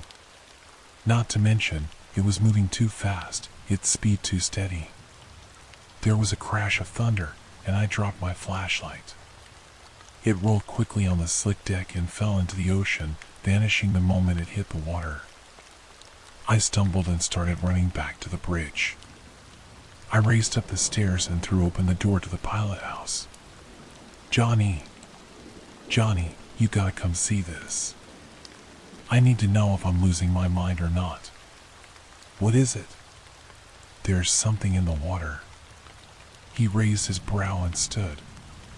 It was against the rules to leave the pilot house empty while we were underway, but our captain wasn't big on maritime rules, nor was there much to worry about hitting. Even if we spotted a rogue wave, it wasn't like there'd be enough time to steer our slow, clunky ship so the wave didn't roll us. "Okay, I'll come see." But quickly. The two of us clomped down the metal staircase and practically jogged down the deck. There, the dark mass was just where I had last seen it. Johnny squinted. He was older, and with his wet glasses, I realized he might not be able to see much past the railing. I turned to look at him, expecting to see a smile that said, "What a fool." Instead, the color had left his face. He stared slack-jawed into the water. "Johnny?" The rain was coming down so hard I had to yell, and the length between lightning strikes was getting longer. "Item painting," Johnny whispered, with his eyes still fixed on the water. "What?" I didn't often see him without a grin. I bounced on my toes, cold and anxious. "Black shark." "What's that?" Suddenly, Johnny extended his finger, suggesting I follow his gaze. I looked back to the water to see the black shadow was slowing. It was going to be behind the ship soon. "We have to go," said Johnny. "Go?" I shouted. "What the heck does that mean?" "Go where?" Johnny didn't answer. He started speed walking back toward the pilot house. "We need to disable the radar." "The radio," he shouted. Then something hit the ship. It struck the bow, and the whole ship lurched. We both fell, and it wasn't until I felt my stomach drop from a lack of gravity that I realized we'd hit a wave. A giant one. The ship was pointed down now. We were in a racing descent into the trough of the wave. Johnny and I rolled down the deck. I was able to grab onto the railing, but Johnny kept tumbling. The ship leveled out at the bottom of the wave, and I suddenly didn't have to hold on for dear life, but there'd be waves just like it. "Johnny!" I shouted. I'd lost track of him. I heard a distant murmur, and then I saw him. The Jacob's ladder had unfurled overboard. It was still attached to the railing, and Johnny clung to a rung as the ladder dangled against the side of the ship. I ran to where he was. "Hey!" I dropped to my stomach and reached my hand down, but he didn't react. If another wave hit now, I was a dead man. I wasn't bracing myself for anything. I just wanted to save Johnny. His glasses were bent and broken on his face. The lens from one had shattered against his cheek, and blood streaked down to drip off his chin. "Come on. Give me your hand." He was reluctant, but he gave in. I pulled him back up and over the railing, but he immediately fell, clutching his leg. "Ah!" he screamed in pain. "What? What is it?" "My leg. I think it's broken. If we wait for a stretcher, we die." Johnny bit his lip and nodded. I threw my arm across his shoulders, and we hobbled our way back to the bridge. The wave was big enough to warrant a muster alarm. The entire crew was gathering in the galley to assess potential damage to the ship and themselves. Me and a couple of the engineers took Johnny the rest of the way to his room. We laid him on his bed and did our best to keep his leg braced, but this was a junk boat. Even if we were carrying a load of gold, our parent company still wouldn't pay to have a doctor aboard. We applied basic first aid in the form of a pint of brandy. I stayed by Johnny's side while one of the engineers went back to their duties. Thomas stayed. He was my second favorite person on the ship behind Johnny. We were both from the Midwest and bonded over being landlocked sailors. He was a good kid, kind to everyone, and the youngest on board at 22 years old. Maritime was an aging profession, and it was lucky to have a young, bright boy in Thomas. Most of the crew came to check on Johnny over the next hour, but when the weather got rougher, everyone stayed in their rooms. After Thomas left, too, we were quiet for several minutes. I sat on a milk crate next to his bed and clung to a steam pipe to keep from sliding across the floor as we were tossed by the sea. The adrenaline rush from the wave and Johnny's injury almost made me forget about what we'd seen in the water. I gave him another sip of brandy and then spoke. "Now are you going to tell me what the heck that was out there?" Johnny stared at the ceiling for a moment. There was a ship 20 years ago. It was traveling a route similar to ours. It went down in a storm, supposedly.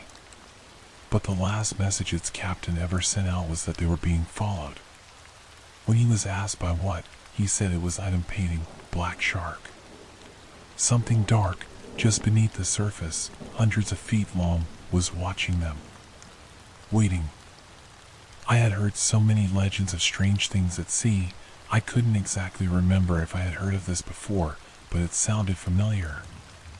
Those are just stories, Johnny.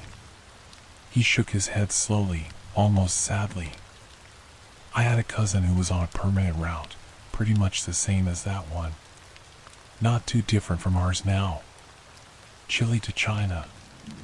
Loading copper and coming back for more every month. One day, there's a storm approaching, and from the stern deck, the whole crew gathered to watch this thing that followed them in the distance. He wasn't a superstitious guy. He joked about it to his wife on a satellite call. He said it was the black shark. That was the last contact anyone had with a crew member of that ship. It sunk. A 3-year-old Panamax. A brand new ship, and it sinks in a little cyclone. Every ship that's ever seen the black shark, that is a crew that actually reported it, has sunk just days later. I had to brace myself, and Johnny's trash can went racing across the floor as a wave tilted us sideways. Except for one. The lights suddenly turned off, and the weak yellow glow of the emergency bulbs took their place. I felt my heart racing in my chest. Every 10 seconds, a wave would boom against the bow, and its echo would ring through the entire ship. I pictured that thing out there, just beneath the surface, preparing to sink us to the bottom of the sea. What did they do? How'd they get away? It was a fishing vessel, but no small ship. 250 feet long, 10,000 tons of storage. A beast for its class. One day, they saw the black shark, and there wasn't a single non-believing man on that boat. They knew legends, and they thought they were dead men, so they did what they could to try and save themselves. They destroyed their radar, their radio. They threw their A-perb overboard and even set the lifeboat loose as a diversion so the black shark would think they were in it. They sailed as a ghost ship for 2 weeks before reaching port, but they reached land alive. So, I'd need to commit international felonies to save us? I'd go to prison even if we made it to port in one piece. I know, but it's worth a try, otherwise this metal piece of junk will be our tomb. The word tomb coincided with a massive wave that threw me against the wall. Johnny grimaced as he braced himself in bed. And of course, he caught his breath and continued, "The lights are off. They might not even catch you." I tapped my foot anxiously. This thing, it sinks ships, but why? What's the reason? Are there any legends that answer that? Johnny pursed his lips and swallowed. Well, yes. All the sightings have been near here. The South Pacific, and not all that far from Point Nemo. If you haven't heard of it, Point Nemo is the furthest place you can be from dry land on planet Earth. 1,670 miles until land ho. The exact location sits somewhere in the southwestern Pacific, although there's no actual marker.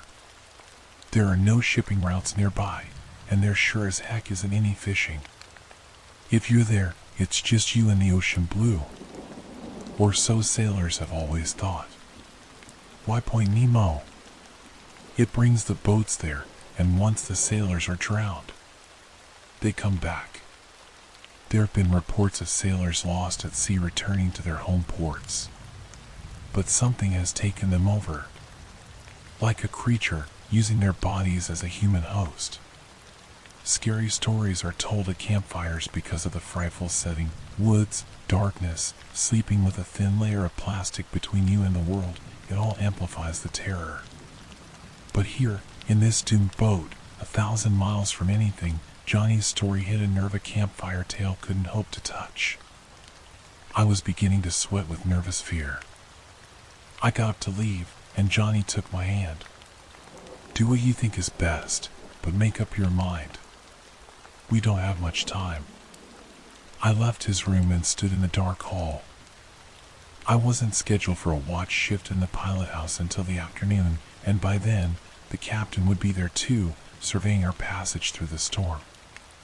I needed to destroy the radio in there, but there were other things on Johnny's list I could do, and I needed to act quickly. I went to the windless room, where we kept our cold weather and rain gear, and swapped rain jackets. The crew would recognize me in my orange coat, but in the forest green one I donned, I'd be invisible in the dark and the rain. Before I left, I paused. Sitting above a coil of hose was a fire axe. I snatched it and made my way outside. I raced up the outside stairs that ran up the side of the bridge. It was slow going. From the waves and the wind, I was being tossed back and forth against the railings. When I got to the landing that faced the windows to the pilot house, I could see the captain and second mate inside. I ducked quickly but realized I didn't have to. With how hard it was raining, they probably couldn't see anything outside. The emergency positioning device was secured by our life vessel. The APERB was meant to be taken if we abandoned ship so rescuers would know where to find us. Our lifeboat was not an inflatable raft, nor a boat. It was a large cylinder that launched from a slide on the stern of the ship. I took the APERB off the wall and hurled it into the ocean. Then I devised a plan. Disabling the radar, radio, and lifeboat would all attract attention. But I'd start with the radar. When they came out of the pilot house to look at the dish, I'd smash the radio inside, and when they were busy wondering what the heck happened to the radio, I'd launch the lifeboat. Simple enough. I climbed the ladder to the very top of the bridge. The radar dish was sturdy, but the fire axe was sturdier. I quickly severed it from its stand. I double-timed it down the ladder. Without radar, we were dead in the water, and both the captain and second mate burst out of the pilot house to inspect what was going on. I took the opportunity to sneak inside, and with just a dozen swings of the axe, I made the entire bridge of the ship useless. Sparks shot up from the control panels, and the cheap radio exploded into a million pieces. Now, I just had the lifeboat. Down the steps, around the bend, and I was there. I lifted the axe above my head. Instead of undoing the ropes and pulling the cord, I was just going to cut it. But something caught my eye before I swung. Thomas was staring at me in horror. "Jake, is that you?" I brought the axe down, gently. Thomas was halfway out the stern door that led toward the cabins. He held one of the ship's satellite phones in his hand. I frowned at him, and for some reason, he acted like he was the guilty one. "I know it looks hopeless, and it is," he gestured at the sat phone. "I was just trying to get reception out here to call my dad. This storm has me a little spooked." He came to his senses and pointed at me. "But what are you doing with that thing?" We both looked up as we heard shouting coming from outside the pilot house. Suddenly, an alarm began to blare. "Thomas, there's no time to explain. But if I don't deploy the lifeboat, we could all die." He took a step toward me. "Jake, that doesn't make any sense." "That's why I said I have no time to explain." People were moving around now, and any second, someone would spot me with the axe. I was sure to be bound and gagged by the crew. "Let me do this." I hefted the axe up again to slice the rope, but flinched as Thomas lunged at me. "We could need the lifeboat, Jake." "What the heck are you doing?" He grunted as he wrestled over the axe. I swept his legs out from under him, and he hit the deck hard. "Thomas, listen." But suddenly, he opened his mouth to scream. I didn't know what I was doing. A part of my brain thought it would just shut him up, that's all. The axe slid from my hands toward his mouth. I didn't think it would be a fatal blow, but fire axes are razor sharp and weighted. The blade sliced through his face like butter and dinged against the deck. Thomas was still looking at me, the axe head sticking out where his mouth should be. I still can't unsee it. I turned away and tossed the axe overboard. When I looked back at Thomas, I leaned over the railing and vomited. Thankfully, the life had already left his eyes. The blade must have gone all the way to his spinal cord. I had to get rid of his body. The rain would wash away the blood, and luckily, he was light. I scooped him in my arms, and with a gentle toss, his body cleared the rail. With the rain and the wind, I didn't even hear the splash. I ducked back into the bridge before I could be seen. I lost the green raincoat and put on my regular one and went to the galley, where the rest of the crew was gathering in alarm. Luckily, I wasn't the last man there, and suspicion for the sabotage would likely fall on whatever poor soul was late. We were still missing some crew when the captain and second mate came storming in. The crew all straightened up when they realized our stocky captain was leveling a pistol in front of his belly. Someone sabotaged the ship. He walked slowly, his boots echoing on the linoleum. Now, we'll be doing roll call. Captain. Every head spun to look at the speaker. It was Lewis, the second cook. It might have something to do with what's been following us off the port side for the last 2 days. The crew began to mutter. Quiet, said the captain. What are you talking about? Beads of sweat appeared on Lewis's upper lip and brow. It looked like he was trying not to tremble. I didn't want to scare everyone. I didn't want to believe it. But on watch, I saw an object, dark and giant, cruising beneath the water. I heard some men mutter, "Black shark." Some stared ahead in horror, while others squinted, confused. Item painting, said the captain with a laugh. What's that have to do with someone destroying the darn bridge? We're dead in the water. We have no bearing but a compass. Do you not get that? He thundered at the room. Now, who are we missing? The crew looked at each other. Thomas, said the chief engineer suddenly. We're missing Thomas.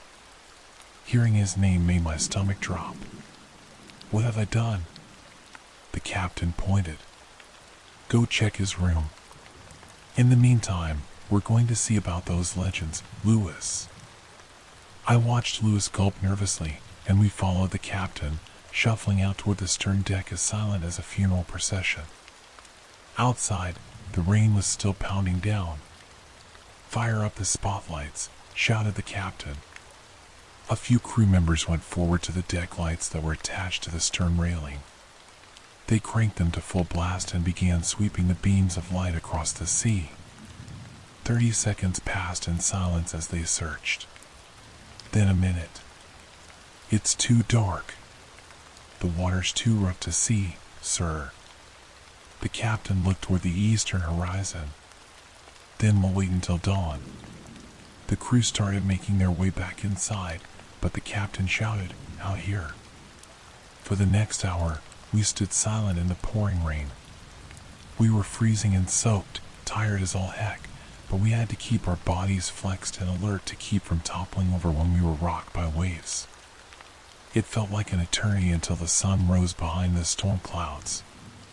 The water went from black to gunmetal gray, and we could see more by the minute. Suddenly, one of the men on the spotlights raised his arm in a point. He didn't shout or call out. We were still silent, jostling over one another to see what he was pointing to. There, not far off the port side, was a long black shadow, just like I had seen earlier in the night. What the heck is that? Shoo, said the captain as he went to the railing. We watched it for several minutes, no one daring to speak. It was like the first time I saw it. We were hoping the shadow under the waves would suddenly make sense or simply disappear. But we had no luck. In fact, we gasped as the mast began to breach. It's coming up, said Lewis. Oh my God, it's coming up. It broke the surface of the water, and white suds splashed off its sides as it came to rest. The crew started smiling and laughing. I found myself cheering too. The black mass was a submarine, at least it looked like one. All this time, our minds were on sea monsters and aliens. But this appeared to be man-made, but only for a moment. We got quiet again as we noticed it was missing a bridge. The classic fin that juts up on the top of every submarine was missing. It was one complete tube with no markings. No ship numbers. Nothing.